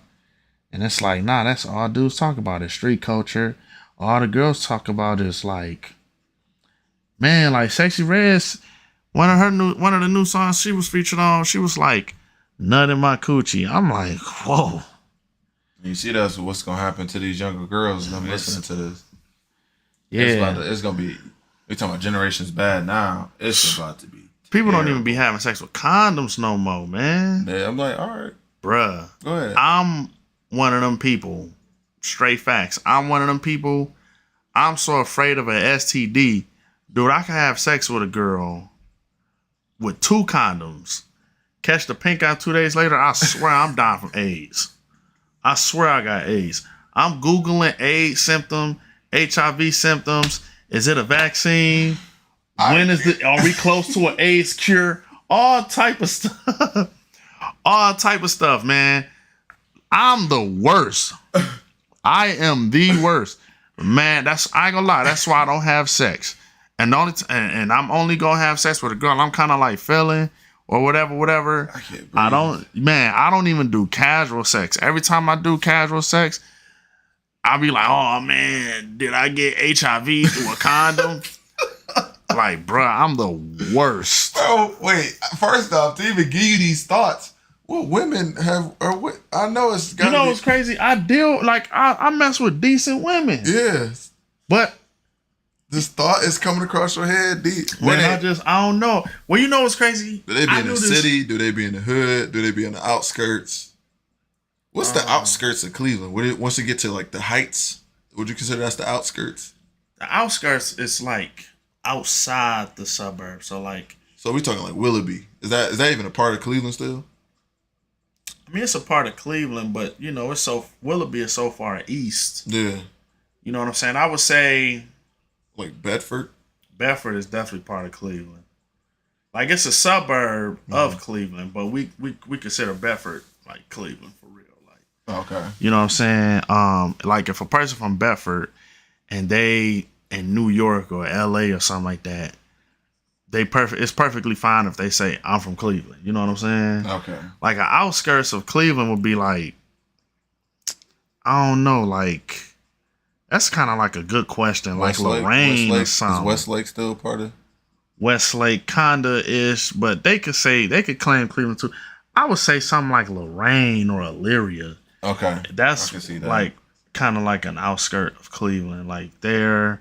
You know what I'm saying? People, you could consider Akron as an outskirt of Cleveland, or I'm trying to think like what's the the way Akron and Cleveland is like this, like all the time. It's like Akron will be like, no, we by ourselves, like Cleveland. That's usually how it's always been, though. But it's and it's always been like that. It's kind of for real, like all the same. You know what I'm saying? Like if you come from Cleveland and you in the back seat, you fall asleep, you can wake up in Akron, it's gonna look just like Cleveland. You know what I'm saying? So it's really kind of like all the same for real. But I guess it was just depending on where you at. Yeah, it really like if you in like East Cleveland, that ain't gonna be like no. That's not gonna be like. I'll tell you right now. Yeah, ain't. When I was doing Ubering up there, Uber Eats up there. I'm telling you right now, I'm watching my back. I'm watching my 6, my 12. Yeah. I'm watching. I'm like, ain't no way. And it was nighttime, and I went to go deliver some food. Yeah. And in those new complexes that they rebuilt just to make it to try to gentrify it. Yeah. It's still the hood. Bruh. As I'm delivering the food, I see an Amazon package on the curb. I'm like, I know for a fact somebody either tried to take it and couldn't pick it up fast enough, but it's just sitting there with the name and everything. I was like, I know y'all didn't scan and say this was at the house. Yeah. I was like, I ain't touching that. I went to the house, door opened up, I hear a baby crying, and I see a chick talking about, yeah, this is so-and-so, here's the code. And I get a whiff of weed coming right out that place. And I was like, let me make sure you getting this food and I can run back to the whip because I'm trying to make sure I'm straight. East Cleveland is definitely the trenches. Like, if you go to East Cleveland, it's like whole blocks of just sometimes they look abandoned. Yeah, sometimes they be looking abandoned, but they be like, people probably be living in half of it. It'd be like half of it be abandoned, the other half be like livable. I'm like, how does that make sense? You could drive down the street and it's like abandoned, occupant, abandoned. It's like whole buildings in East Cleveland just abandoned. It's just whole, like, sometimes, man, you'll look at a whole block out there, and it's like just vacant. And you just be like, is this real? Like, it look like it's something straight off the wire over there, man. That's what it be like. It's depressing. I think for a long time, East Cleveland, the number one employer in East Cleveland was McDonald's. For like 7 years. In East Cleveland? East Cleveland, they were the number one employer, McDonald's. I said, damn, man, that's got to be depressing. Went back to the questions. I had good goal that I have reached now. I'm 8 months in of not having McDonald's. Oh, for real? 8 months in. Man, I need to be like that with fast food in general. Yeah, I'm trying to. I mean, what is it? I can tell you right now, I ain't been to the most places I ain't been to is either McDonald's. I ain't been to Church's Chicken. It's a Church's down here? Yeah, we got one left that's still in the city. For real? We don't have a Church's in Cleveland. We had two of them. The one near me just closed. It closed before we had they tried to say it was some riots or it was something. They had boarded up a lot of the businesses because they said after there's gonna be some riot or something like Highland Square. Somebody had a Molotov sitting by one of the Wally Waffles or Molotov. Yeah, I'm like. Wow. I'm like, they said one of the protesters been like, no, they didn't. I was like, first off, Highland Square is very diverse, very like spiritual, like it's like hippie. It got all these mixes, like gay, straight. It's like they not worried about no dang on Molotov up there. I'm telling you that right now. They, if anything, they gonna take that rag out and drink what you got in there. Yeah, that's what they gonna do. But that's how it usually is. But yeah, the next question, folks. The next question. We're gonna listen up. Next question. You ready for this next question? All right. You brought it up. You're the one that brought it up. So I hope you ready for this. Oh man. If you remember gentle parenting. And we don't even got kids. We got dogs. So I don't know how we gonna go. How we gonna go about this to where we're not the experts, but we're giving our thoughts on it. So our experiences from what we've seen. I get my experiences. These two women at my job, they was having like literally no lie, like a 2-hour debate about gentle parenting. And my mother, like, she gave me them Catholic beatings. I don't know what them Catholic beatings are. Man, it was Catholic, straight, rage, bow, bow, bow. One time, man, my mother, oh my gosh, she got me so good this day. So my mother don't believe in like homosexuality. Mm-hmm. So like I played a prank on this one boy. Don't be playing pranks, bro. I said, "Who was that right there?" He turned around. I pulled his pants down in front of everybody. Bruh. Yeah, you died. You probably died that day. Dude, the little teacher dude, whatever he was, he told my mother, when he told her, your son pulled the boy pants down, I swear to God, that was all she heard. She looked at me with these big ass eyes like, "Oh, you pulling boys' pants down?" I'm like, mine was a joke. Man, that was all she heard. We went back home. Man, she gave me the beating of a lifetime. Man, I said, I ain't never pulling down another you still kid probably pants. remember to this day. You probably remember how it started. Oh, I remember the whole thing. Like, we got home. That's trauma. We got home. She asked me to pull my pants down. And she was like, "Now, how you feel?" And I was like, God, that's trauma. That is trauma. So here I'm goofy. I'm like, cold? My mama, she even laughed. She laughed. She was like, and then I swear to God. Oh my She God. was. It looked like she kind of like had this look, but she was like, "You know what? I ain't gonna whoop him." He made me laugh. You didn't even mean to do that. I didn't even mean it. Like, you know what I'm saying? Dude, my mother had, I think, mistakenly left the keys in the back door. So my brother, she like, "Tell, go get the keys out the door." He tried to get the key, he couldn't get the key out. So she like, "Devin, go get the key out the door." So Tell is still back there trying to get the key out. I kind of like knock his hand out the way. When I knock his hand out the way, I guess his finger had like got cut on like some chipped wood. Mm-hmm. Man, this dude came back with a bleeding finger. That was all she wrote. It went psh, psh, psh, psh. She got one of them braided belts, man. She must have gave me like 20 lashes. Oh, man. 20, 30 lashes. Straight up. My mama was one of them. Like, she gave me a real Catholic beating. I was just like, man. And so then when I got to like teenage years and stuff like 14, 15, if I did something, my mama would just straight up punch you. Just boom, right in the face. My mom would do that when I got older. She just punched me in the chest and stuff. Yeah, my mom. Too big now for whooping. Yeah. Bow, before she even go to her next sentence, bow right in the chest, and I'll just be like, wasn't even expecting it. Yup, one time, man, it was a family reunion. I forgot what I did. We was in front of my cousins. Man, I said something. My mama was like, boom, punched me right in my lip. I was bleeding and everything. And my cousin, she was just cracking up. But I'm like, man, you evil. And then my mother, she kind of was just like, I don't know what I said. I said something though, and set her all the way off. Socked me right in my mouth. I said, damn, like for real? Man, I had to just take it on the chin. Like, you know what I'm saying? That's your mother. I just took it on the chin. There was nothing I could do. Bump that. You know what I'm saying? Bump that. I think with the gentle parenting, you know, it's times when you like see a parent try to use their words and the kid just still not listening.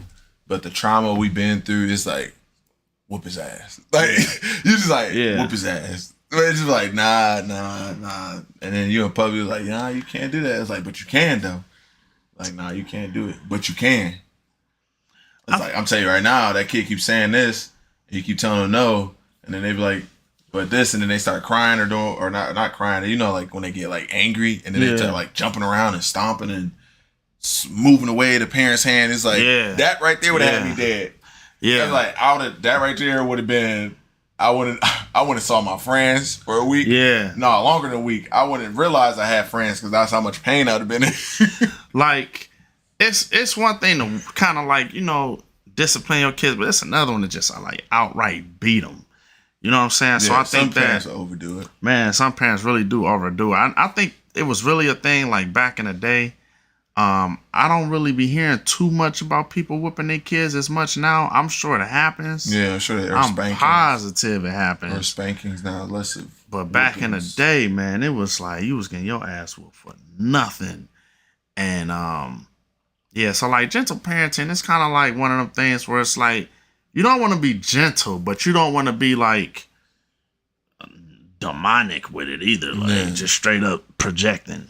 I feel, and then even some point, some kids be acting like they be like overpowering the parent, or they like kind of step over the parent. Yeah. But I wonder if that's like when it's a single parent, because usually it's a single parent when it happens. It's typically like people, people. But that It's the mostly be mother. the mother that usually gets stepped on. They don't really try it on the dad like that, which is why dads are really important.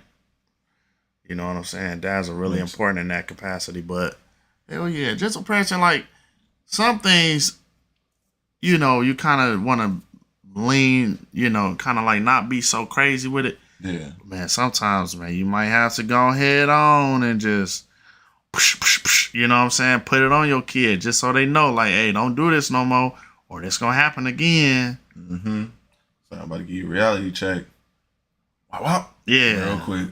Yeah, for real, because, man, I done had so many whoopings. I said, damn, man. You know the learning part was, though? Like, every time you knew you was thinking about something bad, like, as a kid, you was like, you thought it was a joke or you thought something funny. It was like, if I get in trouble, I'm going to get the worst whooping of my life. And, like, that kind of, like, deters you from, like, doing something stupid that you really want to do. Yeah. You be like, nah, I'm good. I'm not even going to do it. One time, I was downtown Cleveland. I was, like, 16 years old. And it was St. Patrick's Day. And I knew I was supposed to be at home, but, man, something told me to go out, kick it, have some fun or whatever. I did. I'm like, man, when I get home, my mama about to destroy me. The crazy part is my mama was cool with it. She was like, oh, okay then. Well, I'm glad you safe. I'm like, for real? She's like, yeah. I'm like, oh, man, I'm going to do this again. Like, she's like, no, I ain't say all that. So, yeah. But, yeah, man, it's that, I don't know about gentle parenting. My dude texted me right now. What'd he say? He like, yo. I'm like, no, man. He gonna be like, damn, call me, damn, call me. Tell him, or tell him to watch in and have some questions or something. You can tell him. Or you already gave him the. He want to know what's the link. Oh, I sent them the. Oh yeah, I can send it to you right now. Actually, 'cause I had Let me see. No, I didn't text. I didn't text it to you. So I can still stay here live on this one, but I can send you the link right now. So everybody can get some water or something real quick if you need to. I'm about to go ahead and send you the link so you can. Because he gonna be on my ass. He gonna be like, man, damn, bro, you forgot.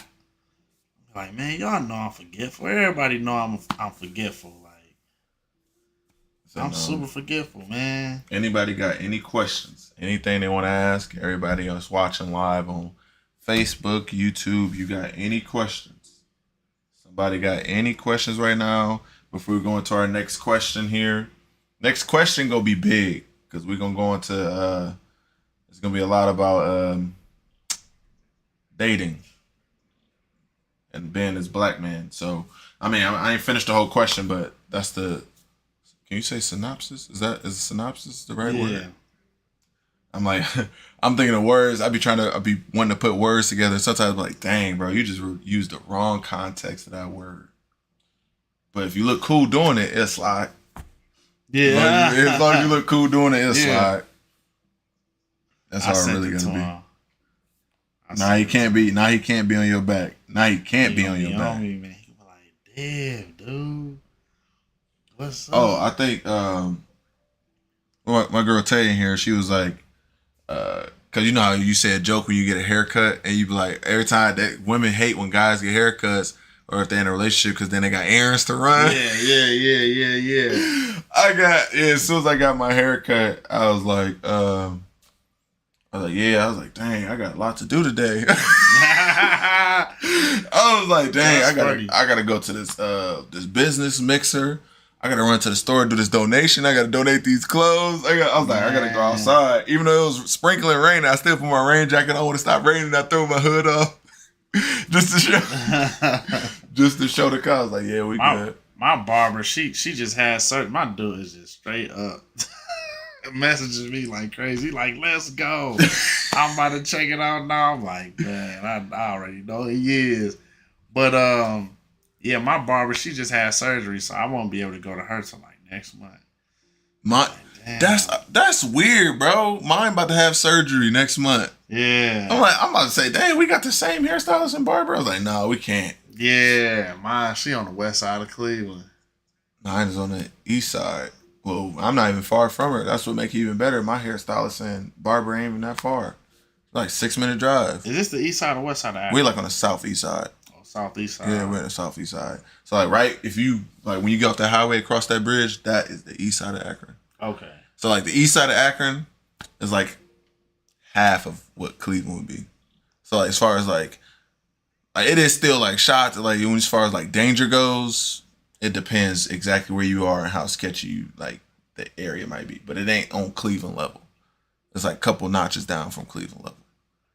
So like knowing me, I still walk my dog in those spots because I just know I'm comfortable because I'm in Akron. But I'm not in Cleveland because I'm not from Cleveland. So I'm not about to walk my dog in the inner east side and think I'm straight. Nah, because I don't know y'all like that. I don't know what's going on over here. Yeah. Knowing it's going to be just like that situation. Dude going to be like, where you from? And I'm like, me and the dog just trying to walk though. Like, yeah. Next thing I'm turning around, five. Yeah. And I'm like, nah, see, I don't need that. Yeah, the drill culture in Cleveland right now is like off the chain, man. It's off the chain. It really is. Especially on the east side. The west side kind of cool. I feel like the west side, because they ain't that, once you, what is that, Ohio City and all that stuff? Ohio City. Yeah, I'm like, that's all, and they still developing all that stuff. I'm like, yeah. I don't see it bad over there. It's the east side and like the south side. Bruh. It's the south side and the east side of Cleveland. That shit is wild. Straight up on the east side. My dude to my son, put me in. He trying to be in live. Trying to get in, yeah. Is it a way you could video him in or something? No, I don't think I can video him in. The only way he'd be able to chime in is if you like called him, or called him, because the microphones would pick him up really clear. But it's like, what was he trying to talk about? What did he want? I don't know. He said, put me in. He want to get in the podcast so bad. He want to get in. I'm going to call him real quick. I respect you for tuning in, though. I need to support you and tell everybody I'm live. Yeah, I'm watching right now. Yeah, is it the way y'all get me in? I'm here. Oh, you? I just got my other podcast for 2 hours. I'm ready.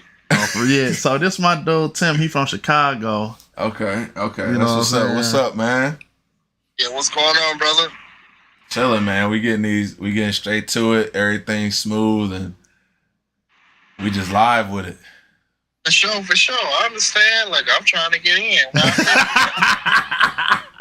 Can you hear yourself good? Yeah, I'm watching y'all right now. I'm looking at y'all and watching y'all. Okay, all right, for sure. So yeah, we was about to get into like the dating part, man. Like as a black man, like we was about to get into the dating part, and so now with him being in Chicago, it's like it's a melting pot up there. Like it's way more people. You would think that the dating is somewhat easier. I feel like it's like the culture. It's like it's more cultures up there, so it's probably still gonna be difficult. Yeah. What would you say, Tim? It is. I mean, we're a melting pot, right? You got to remember that Chicago is one of the major populations of everything. It also comes down to your date preference. Are you trying to date black? Are you trying to be a passport bro? Are you trying to date Hispanics, whites? I mean, it just depends on what you're looking for. I would say this much though. The dating scene in general is very heavily skewed. And the reason why I say that amongst my black men, my black brothers, is because women aren't getting their perspective from men. They're getting their perspective of what a man is from people that are trying to have sex with them, or maybe older fathers, which is a good thing, right? Because you have an older man in your space, but nobody's really traditional anymore. I just did a 2-hour live on Facebook tonight about traditional versus non-traditional. And a lot of people aren't traditional. And when we talk about traditional, how far are we going back? Are we going back to the 50s and 60s where women didn't work and men were the providers? Does a woman who works now Is she obligated to not be traditional because she has a job? There's a lot of questions. There's a lot to unpack here. Oh yeah, you was hitting the point. I thought about that, but at the same time, I don't think about that because now women are doing more than what they was doing. Yeah.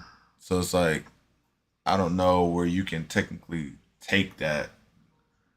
Like, I think, like, I have no problem with a woman working. You know Yeah, what I'm I don't have a saying? problem with that either. I Get to the bag, just like I'm trying to. Yeah, because times is hard. Yeah.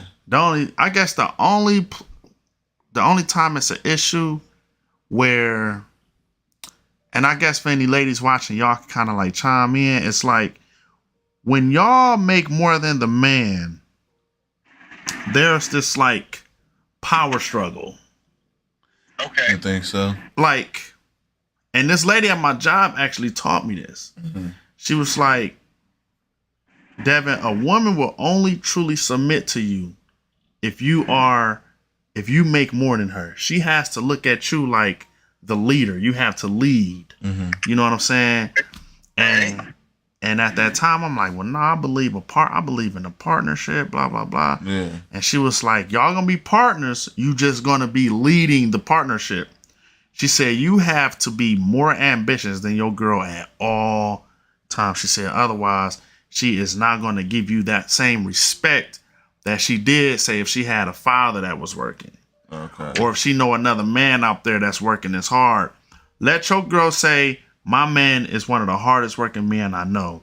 And that was kind of like something she really kind of like, she like was drilling it in me this one day, man. Mm. And, I kind of like, I had a couple conversations with a couple ladies or whatever.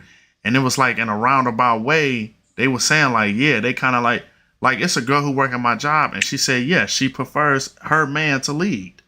She said she don't want to lead the relationship. Here's the question. When as a black man or as a man in general, because I don't know the demographic of this podcast, what does that even mean to lead? And is it okay to lead and be wrong? Because here's the thing. If you lead as a man, that doesn't necessarily equate to making all the right decisions. Right. That's It's true. okay if you lead and you make decisions that your partner or your spouse doesn't agree with. Should she still follow? That would come with like having a compromise. Yeah. I would say that too, because like you always want to have a discussion. You know what I'm saying? You don't want to just straight up be on some dictatorship type stuff. You know what I'm saying?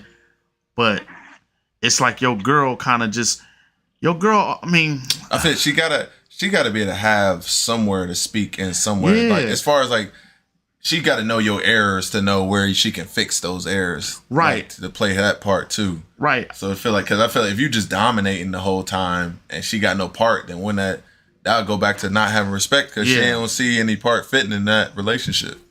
It's like one of them situations where it's kind of like, okay, here's the thing. If I'm dating a girl, if we're gonna fall into the gender roles, okay, let's fall into them. Boom, boom, boom. But if we falling into the gender, if you want to do a relationship where it's like, okay, you the man, I'm the woman, blah blah blah, then let's keep it at that. Let's not 1 minute it's the gender roles, and then the next minute, oh well, Devin, what I say goes, and you know what I'm saying? It's like, I don't never think that one person just should have that much say so in a relationship. Yeah. Wait, before you even go any further, do you all subscribe to gender roles in general? And what does that even mean to you? And what is a gender role? What are your expectations if you do subscribe to that? I guess for me, I guess it all depends for real. I guess it all depends. Like, it all depends on the girl. If she kind of like want to do it, then I'll do it. You know what I'm saying? But if she don't want to do it, and she say, "Yo, like," but see, if she remove sex out of the equation.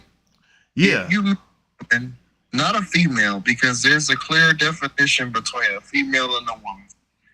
And I'm asking that brother there too. Hopefully he can hear me. Yep. What are your do you? Is it okay to put expectations on your female counterpart? That's cool. So is expectations having too much expectation is bad. I think some expectation in something, but don't overdo it to where you feel like that person is supposed to be in your perfect ideal woman, because then that's overly expecting them. So I would say especially when it comes like for just the roles and the gender roles, it's you gotta have that open-minded part of you to where you gotta see some growth and want to be open to it. So let me ask you a quick, brother. Are you in a relationship? No, I'm not. Okay, so from your perspective and your experience, if you were to date a woman, Mm-hmm. Do you have any expectations? Because, of a woman, right? Because Right. I think from a man's perspective, it doesn't matter if you're black, blue, or purple. Right? We're supposed to be a protector, a provider, Right. to a degree. Mm-hmm. So do you have any expectations? And then do you think it's fair to have expectations? That's a good question. That goes, I think, part of the way I've been growing up. So I don't want to put it all on the way I've been growing up, but in my mind, if I'm in a relationship, I know that I'm a grinder and I like to put myself in a position where I know I can be able to do it myself.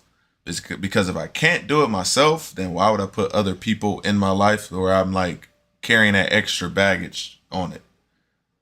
Because if I can't provide and help out and do it myself, then I mean I can't do it for somebody else. So why would I give them that why would I stress them out knowing that I'm still trying to do it myself instead of putting it on somebody else? That's what I'd be trying to see with other people. I'm like, the question is, if you go that far, right?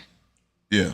If you can do it yourself, then what is the value in a woman? What are you seeking in a partnership?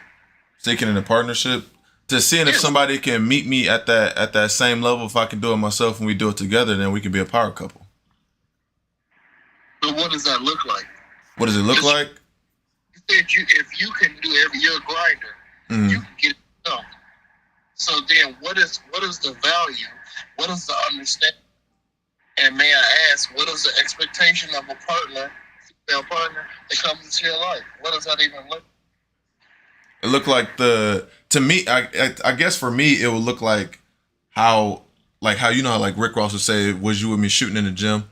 Yeah. Like at that aspect, like, so Like if she I compliment you. Yeah, if I'm doing that already, and then I find out how to get there, and then if I find a woman that if she's not there or if she's trying to get to that point, I'm gonna work with her. That's what I was talking about, the compromise part. Yeah. It's like because I'm open enough to know that I'm like, all right, I knew what it took to get here, and if I believe in her and I know she's trying to get there, then I'm gonna be right there with her and have her back on it. Yeah. You want her to kind of like compliment your goals and stuff like that. Yeah, y'all want to compliment each other's goals. Yeah, when I'm passionate, I'm trying to reach. And if she's about the same thing, obviously you'll feel it and see it. Yeah. So let's switch the pace real quick. Okay. So, like Ev said, if you meet a woman, because you're a hustler, you're a grinder. I'm checking out your podcast. I'm about to share that, and we about to all be rich. Like, when you meet this new chick that I'm speaking into your existence, I'm giving you positive energy and love. What if she makes more than you, bro? How do you navigate that? How do you handle that? What if she's more of a grinder than you? Like Dan said, what happens when that comes to your table? Actually, I mean, to be honest, I actually have a relative simulation situation like that. When I was in high school, it was a girl that was older than me that was already doing what she had. She was already balling on the level, and she was I was a senior. Oh no, she was a senior when I was a freshman in college, and she was about to be an accountant. Sophomore year, she had an accountant job. She was doing all this stuff, and when I think I talked about this on like one of my podcast episodes actually. But it was basically got to the point where like I only can focus on college football and sports and like trying to build myself, but we just at two different points in our life. She was making her accounting money. She was going out and doing other stuff. Then she hit me with I feel like I'm the man of the relationship because I'm doing this. And like, it didn't hit me as like a humbling thing. I was just like, wow, you really feel like that? I was like, but you know where I'm at and where I'm trying to get to. So she didn't see that. She didn't see that part where I'm like, I'm trying to meet where you at, but you're not giving me that time to get there. You're not being patient with me. It's like when a girl kind of start having those. Wait. How did that make you feel? It was because since I'm in that competitive mindset, I was like, well, if you there for me and got my back, then help me get there, or I will find a way to get there. So basically, at this point, obviously, you see, we're not together, but I use that as motivation, and I got through college without her and myself. And it was just certain things where it was points where I thought I was like, dang, maybe I could have had her help me out because she'd been through college and like maybe I can get pointers. But I basically just used it as motivation. I think that might be a man thing. I don't know. We use it as a competitive thought. We use everything as. Here's the question I propose to both of you young black men. What do you think the essence of a relationship is? Financial stability? Because, I mean, we're talking a lot about money.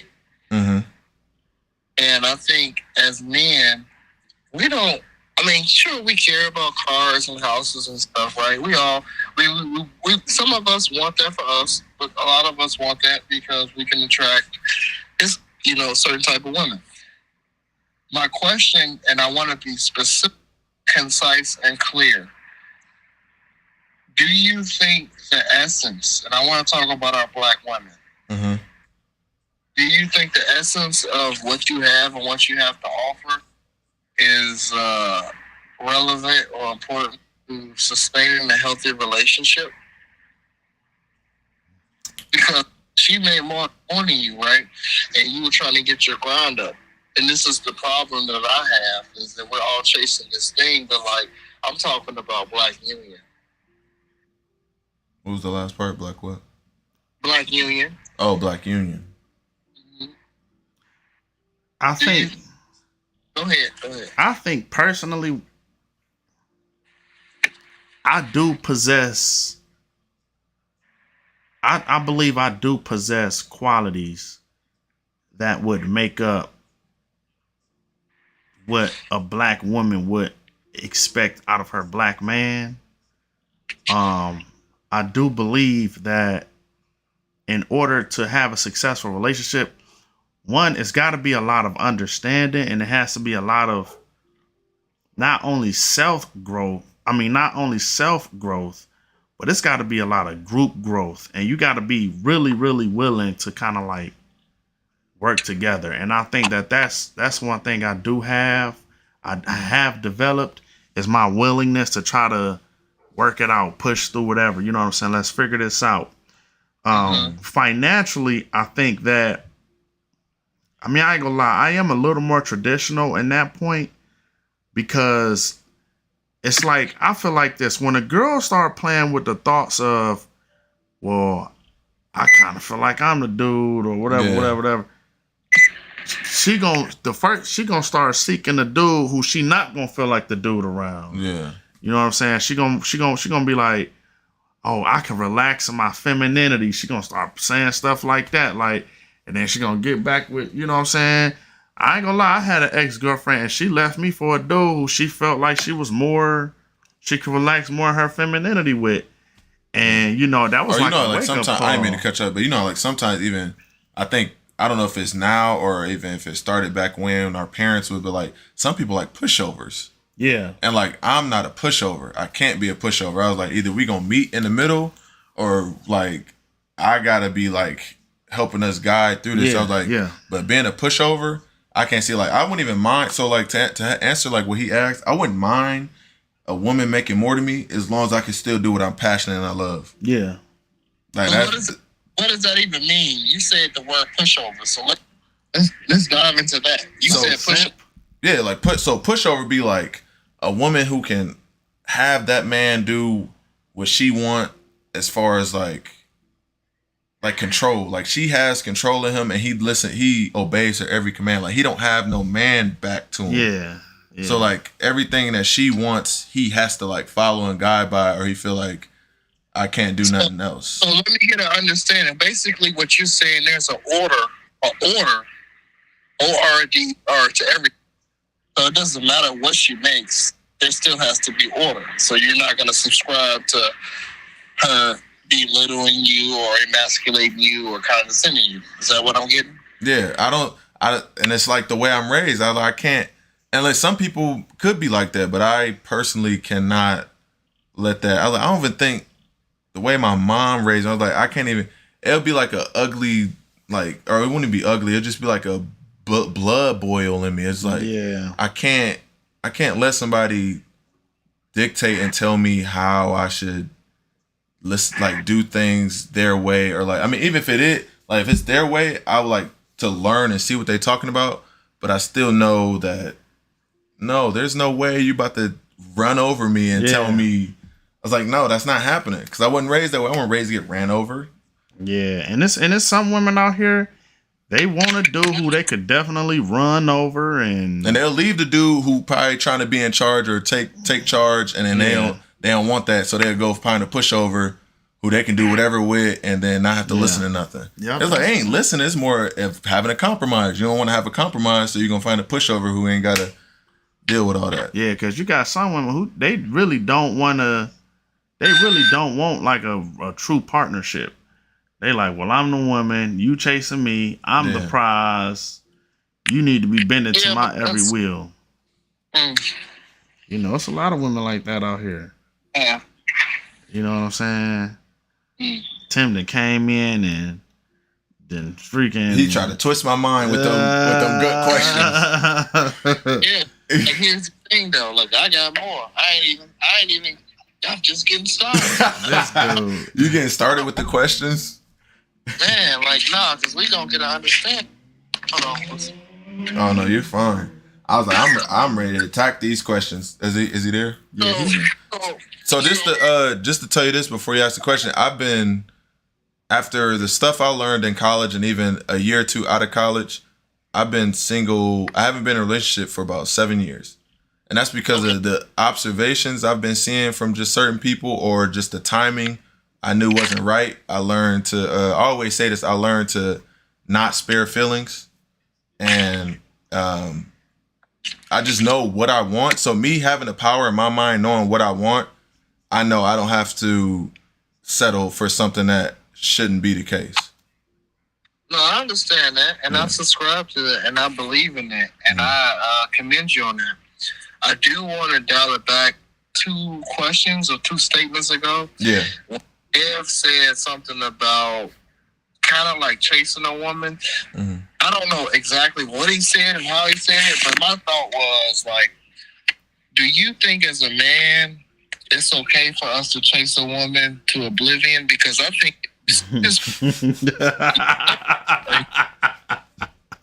then, like, what is your life gonna look like? You're gonna always hold them on a pedestal, right? You're gonna constantly and consciously always be trying to make them happy when it's not necessary. Like, they have to be happy for themselves, right? Like, that'll drain you.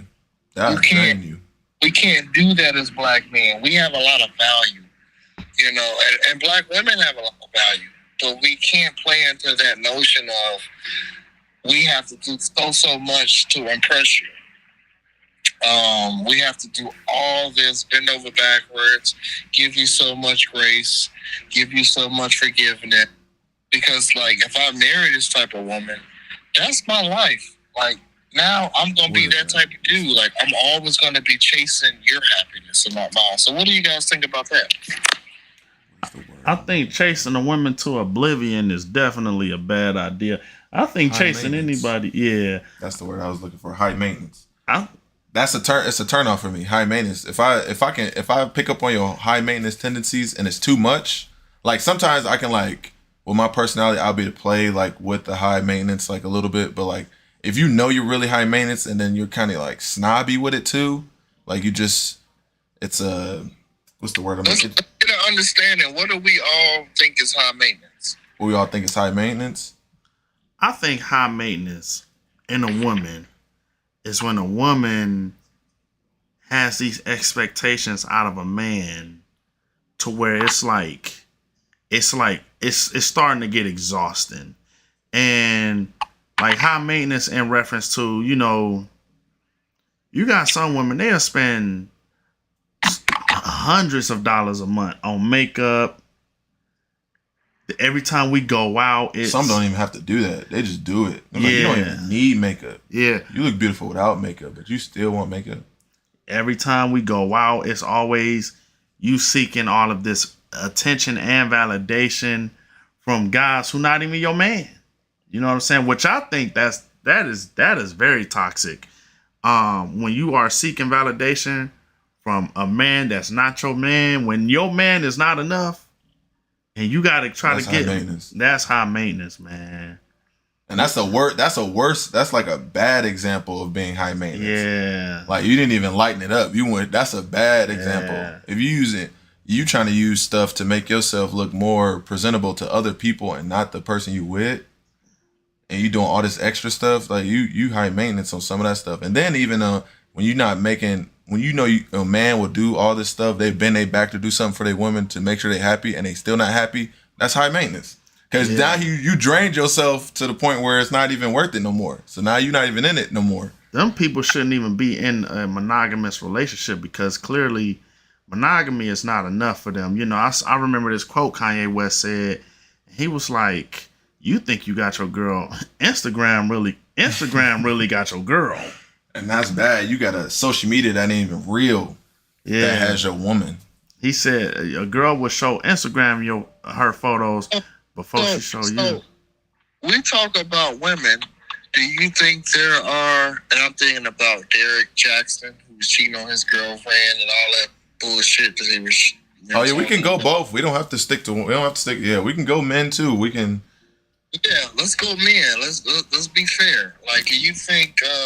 Do you talk to your other peers and your young black men? Do you think black men are high maintenance? And if you do, what does that look like? All the time. I see some. I mean, you can be truthful. Some of your homeboys, you can like see and listen to like some of the stuff they be talking about, or if they are talking to a woman, or they're just like, you can tell some of the stuff they go over with the woman. You be like, what? Like just some stuff they'll have like trying to think like of like a scenario, like in college I had dudes who would just be like so I give this scenario. My dude had we went all the way out to West V to visit a girl he was talking to, right? And I told him not to park in the handicap. He had a handicap sticker. So he has like this his way or the highway type thing. Uh-huh. So he made her, because he made her pay for his towed vehicle. He was like, no, you got my vehicle towed. But we told him not to park there. But he narcissistically told her, you have to pay for my vehicle. You got my car towed. This, and I was like, that's OD. I was like, bro, you do the most when you know it's your fault, but you try to flip it and put it into a whole different, like it's not your fault. You tried to flip it and make it like it was theirs. And I'm just like, that's wild. Yeah, I know a lot of people like that. And I think it's more or less because I've only been in an athletic realm. To answer your questions, I don't know what a normal person would be like if they was high maintenance. I only know from an athlete point. So I got a lot of athletic points of guys that I would know, or even seen from stories that I know are high maintenance. Or surrounding yourself with athletes is not too much different from my lifestyle. They can attest to this. So I know a lot of people, they got a lot of money. I only date, it's a podcast, so it's very, let me make sure I use my words. Yeah, we live. Yeah, that's funny. That's funny. Certain type of women that make 6 figures or better. So I know women that date athletes. My question, does that make that acceptable? Wait, first of all, let me catch your name. I didn't even catch your name. Oh, Trevante. Trevante is my name. Trevante, you got a hood nigga name. Okay. All right. Trevante. You know what I'm saying? I'm going to laugh about that all night. But Trevante, did you think that was acceptable? Because it sounds like to me that even in that space that you were in, you understood. We got that, and I hope YouTube don't monetize the video. We got that big dick energy. We doing us, but you still knew that was wrong at your core. Like, why you doing that? You doing too much, bro. Like, I usually think that, or like sometimes I even say it. Sometimes I'm like, bro, that was OD, or like so it'll just come out and it's like, oh, I don't care. So it's like it just like it'll come out of them. But yeah, it's either that or it's the ego. It's the ego of if they do got too much money or if they are this big athlete that they feel like they are. It's the ego. I think the ego part be the high maintenance of some men. Yeah. do you think, like, do you have these conversations with these people? You're in the athletic space. Yeah, I have these conversations with my homeboys a lot. We talk about it a little differently, but usually when you usually go over these conversations with people, or if it's about and some stuff is about them, and then they like reflect on it, they be like, oh dang, I did do that, huh? And then like it's like, are you gonna learn from it, or you can continue to do that? And some dudes just continue to do that because it's just them. It's embedded in them. Some guys kind of go about it a different way and not become the so-called asshole. So, and that's the other thing. Like for a female, they wouldn't be considered an asshole being high maintenance. A guy would be considered an asshole being high maintenance. Yeah, but I think it's important for us as black men. You spearhead this podcast, like we on your podcast. Mm-hmm. I think it's important for us to correct our black men. You know, just as much as we ask, you know, we have a lot of asks. We know how the black women are acting. We know what's going on in society.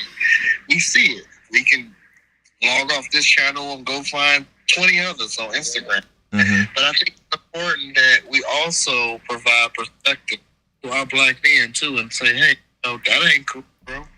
That ain't what's. I do that all the time. I ain't even gonna lie. Yeah. Like most of my friends know, like, I don't mind being like, hey, bro, like, you were doing too much in that situation, or, you know, bro, like, hey, man, I don't know about that right there. Yeah, you know what I'm saying? I try to hold my peoples to the fire. You know what I'm saying? Like, I am one of them type of dudes, because at the end of the day, we have to and as a community in general, we got to hold each other accountable more.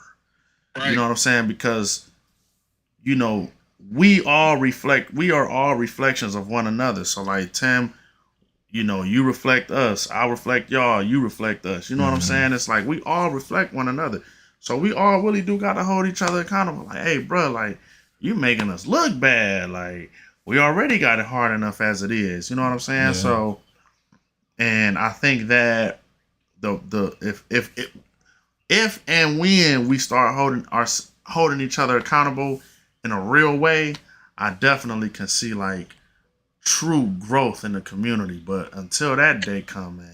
I agree, bro, because you and I, we talk exclusively, extensively. I don't even know all the acronyms to go with that. We talk all the time about what we should talk to not just black women, but black men. Yeah. Ray Vontae, hood nigga name. Like, I think it's important for us to stick together. I think it's very important what you said, and I want to commend you on that statement and say, man, that's very powerful, because it's important. We need, as black men, as black brothers, we're not fighting the same fight as they were fighting in the 50s and 60s. We're fighting a different type of fight. You know what I'm saying? We just need to stick together. We need to hold each other accountable. We need to call each other out. Hey, you acting like an asshole or a dickhead. Mm-hmm. You know what I'm saying? So I told Dev, not to cut you off. I told Dev that I was like, there's probably plenty of places or groups of black communities or people or even like organizations that do hold people accountable or try to hold a higher source of groups accountable, but we just don't know them because they are either being algorithmized out, or we just don't see it, or we can't find it because just the way the systems of some stuff are, unless we are living in that area. It's like, because the areas we are in is what we're seeing, but even if we are trying to like outsource and find other places and see if they're actually putting people in the right perspective and actually correcting what's wrong, then if we can't find it, what you're saying has a lot of truth, Mm-hmm. but you know what I would add on to that is we're fearful. Mm-hmm. We're fearful to act in our power. We're fearful to act in our black energy or, you know, our empowerment. Everything that you're saying, I think a lot of black people know. I think y'all in Ohio, I'm in Chicago. Mm-hmm. I think the same thing applies here.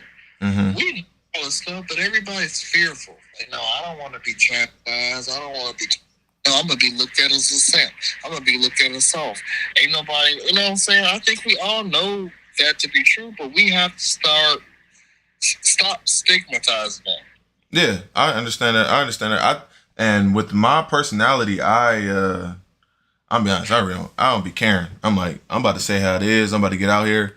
And I even told, I made this statement to go back on what you said when we had the protests in the city. I was expecting all my friends to be backing on it.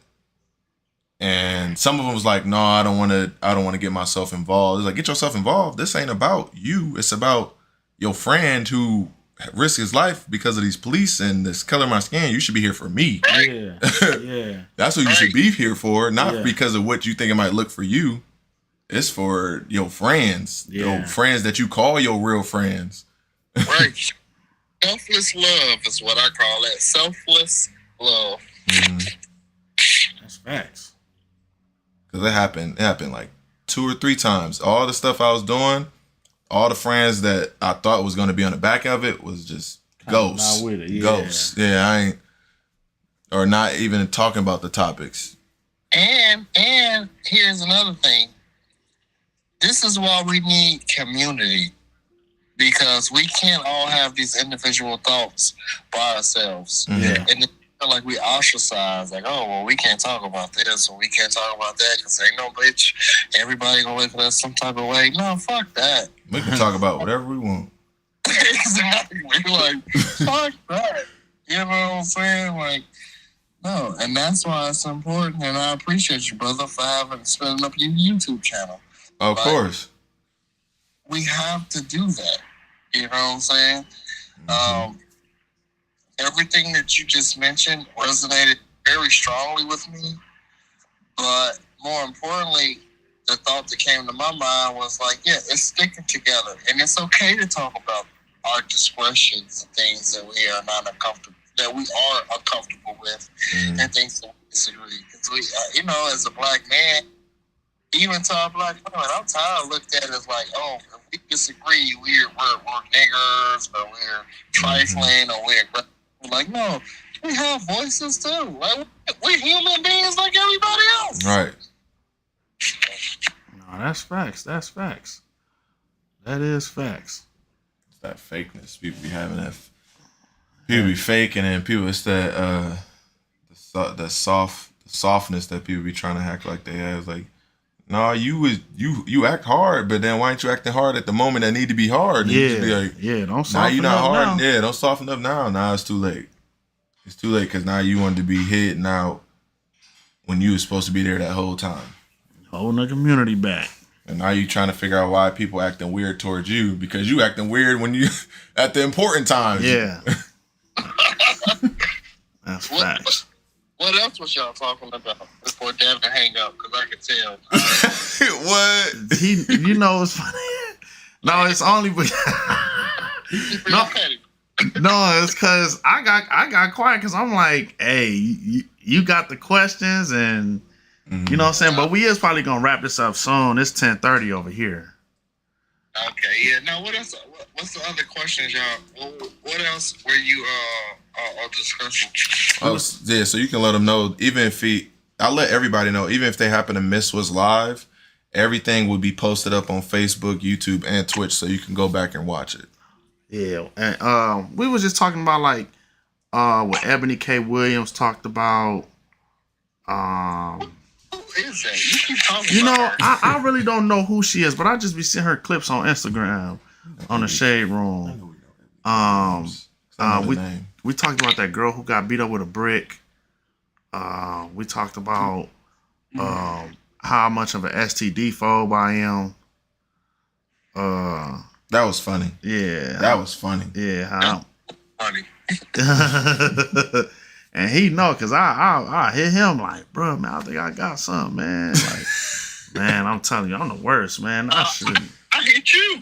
Yeah, he'll hit me. He'll hit me. Man, y'all is funny, That's like, man. man, that's almost like, man, life ending, man. You be burning, you like, oh man, I'm dying. Like, you know what I'm saying? Like, so. No way. And it's crazy, like, and that's what we were talking about earlier. Like, people don't even be wanting to use condoms no more. That stuff Like, be tripping me out. man, you know how like when you hear like one of your dudes, like your dude hit, and the next thing that pop in your head is, bro, did you hit wrong? Yeah, did you? And then we always like shamefully and regrettably be like, man, yeah, I did, man. Like, you know what I'm And saying? like, why? It's like, don't you got I'm something the like? first one. And I'm gonna go on YouTube and say this. I'm Raw Dog King. I'm that nigga. Like, I'm bad at that. He sound just like my homeboy. He was like, my homeboy be like, what are those? I'm like, bro, what? It's protection that you, like, what? Bro, I got homies, man, they done probably hit 50 girls, 60, 70 girls raw. One of And my homies hit they ain't died yet? Man, I got a homie that hit a girl raw on the first night. Came in there, everything. Did a whole husband groove on her. And dropped her off. I was like, you's a bad man. Dropped her off. Wait. Do any of y'all have children? No, I don't. I have a dog. That's my only child. We was talking about our generational stuff, like with us or our generation having less kids and like the stuff behind it. Cause my dude Amir in my last episode, he was talking about how just like us growing up out of all the traumatic stuff that we went through would make us want to have kids less. Like, even though people are still popping out kids, but like our generation, like you see our generation more pets, way more pets. True. He got a pit bull. I got a dog in there just chilling. No, look, Dev, I found out yesterday I got a championship. Like, this nigga sent me the whole bloodline. I'm over here championship breeding, $3,000 a pup. Like, I don't know how I got so lucky and blessed, but thank you, Jesus. Yeah, you sure did. You sure did. I'm over here. I got like, yeah. But anyway, so you guys don't have any children. No. Hey, Vontae, how old are you, brother? I'm 29. Just turned 29 last week. Oh, okay. Do you all want children? And then what does that even look like? Have you all thought about having children? I think about that all the time. I thought about it. I have splots and moments in my life where I thought about kids like a couple times in college. I even thought about names and then it just erased. It like disappeared. I was like, nah, no, I don't. And then like right out of college, I was like, maybe I do. And then later on, I was like, no, I don't. So it was like, it come in and it like goes. Like even right now, I'm like, nah, not really. Not right now. I mean, I would want to. I would want to have two, but I was like, not right now. That goes back to where I was like, until I'm really ready. I don't even know what ready is, but I think nobody will ever be ready. But I meant like for myself, when I actually can put myself in a more stable position for myself, then I feel like, all right, I'll take that challenge, even though I'm still not ready. But I'm comfortable. Financially? Yeah. Because that's what I was going back. I was like, I'm not trying to put myself in a more position where I'm like struggling even harder. Yeah. I was like, I know the challenge is going to be hard having a child because I see people with kids, but I was like, but I don't want to be struggling when I want a kid. It's trying to get everybody pregnant. Can't tell you. What you say? You said what? They're about here slinging pipe. You be asking so nonchalant, like don't nobody know his life. You be like, man, I don't even have sex. I don't fuck with man. This man be out here fucking everything. Oh wow, you be out here, man. What? Wonder why I can't get in touch with him. I can't never get in touch with this man. Man, that was wild. Yo, nigga, I'ma hang up on you. That was wild, man. What? Just put you on blast like that. Man, Lord have mercy on my soul. Everybody slinging hella dick. And he playing this whole Christian mingle innocent thing. Christian mingle? When he be talking to me though, I'm like, oh, okay. Man, don't believe what he's saying. Dan's a liar. Like, Wow. everything going left. I was like, damn, nigga. Man. He is liar. wild, man. I said, who told you to come over here now? So, Cause you trying to say, all right now? he about to drink my water. Nope, you don't be messing with water bottles for real. He He about to afraid jump of it. up. Oh, okay. It looked like he was about to jump He up. just want to be touched. Go ahead, sit right there, then. Do your thing. That's a big one. Cool, though. Y'all doing all right, man. I'm finna get out of here. I'm finna talk to my little pilot. I'm dating that. Look, listen, check it out, though. Put this on YouTube. I done met me an African. She's from the Congo, and she's a nurse, and she's a pilot. So, yeah. Man. So she making more than you? Let's go. She making more than you? Hell yeah. You ain't getting feedback, Trevante. That's what I'm learning for you. What I'm supposed to do. You ain't not enough energy. I'm like, come on, bro, tell me something. You know what I'm saying? So I can figure out how I'm supposed to not mess up. So did I give you good feedback? Yeah, I'm going to work with it. I'm going to do it. I'll tell you next time. Like, did it work out? Oh my goodness. He coming over here to That's get pointers. Funny, yeah. That is funny. That is funny. Hey, look, check it out. I love y'all, brothers. Be smooth, be safe. I'm going to rap with y'all in a minute, man. Positive energy, positive love. Man, y'all do what y'all do, bro. Love each other. Stay out of trouble. Always. Bro. Yeah, for sure, for sure. It was good meeting you too, man. Yes, sir. Yes, sir. All right, what y'all to say? All right, for sure, Tim. So that was the first time on this episode. On this podcast, we had A call-in guest. a call-in guest. He had some good questions. I ain't gonna hold you, but I was ready to answer them too. Yeah. I was ready to answer them. Two of them kind of had me on the stuck mode for a little bit, but I was ready to answer them joints. I was ready to answer them joints. Simba. Yeah, that's how You he ready be. to answer 'em? He be like that all the time. Why you looking at me like that? You know I was ready to answer it. Yep. All right, cool. Look Yeah, at his big old head. Your big old head on For the. real. What are you reaching for? But no, this was cool. I'm glad we finally got this out the way, man. For real, Yeah. for real. Hopefully, next time I'm in like the studio space. I got people in the back. Ready, action, the red light when it turns green. That's Yeah. gonna be fun. That's gonna be fun. I can have more. We can have 5-6 people all in Yeah, one. that'll be cool. More people chiming in. We can have more women on topics, have more men on topics. But I'm only gonna have people. I know y'all listening. I'm only gonna have people on here that know how to have a conversation and not get upset and want to fight and argue. It's not what my podcast is about. It's about having a good time and being able to have a conversation. That's it. That's all it is. Yeah. Like, we ain't bashing nobody. We just having a conversation and perspectives. That's it. Yep. That's it. It's gonna be high moments. It's gonna be more serious moments, more Man. laughable moments, man. But that all comes in with the part of being of podcasting. For real. You know what I'm For saying? real. Man, I'm glad we got this. So I'm like, man, I thought you was gonna aim for Saturday. I thought that was gonna work better for you. But every Thursday, people know I go live on my podcast. Oh, okay. Yeah, Okay. because I'm trying to keep that consecutive. Because I'm like, Thursdays is dead. Like, nobody's doing nothing Thursdays. Fridays is high school football. Saturday is college. Sundays like NFL. Like, all those days, people gonna be paying attention to other stuff. They're gonna be paying attention to podcast. Oh, that's true. Thursday is a perfect day to do it because like it's the day before the Friday, the weekend. Like, Yep. people got stuff to watch and listen to. So I figured I was like, Thursday should be the day for the EP. Right. Oh, bro, everybody about to hear he drinks strong, bro. Man, I'm over here like, what? But y'all, that was it. We about to wrap up the podcast. I'm glad y'all tuned in to my man Dev. You know, hopefully he'll get me back in security in Cleveland.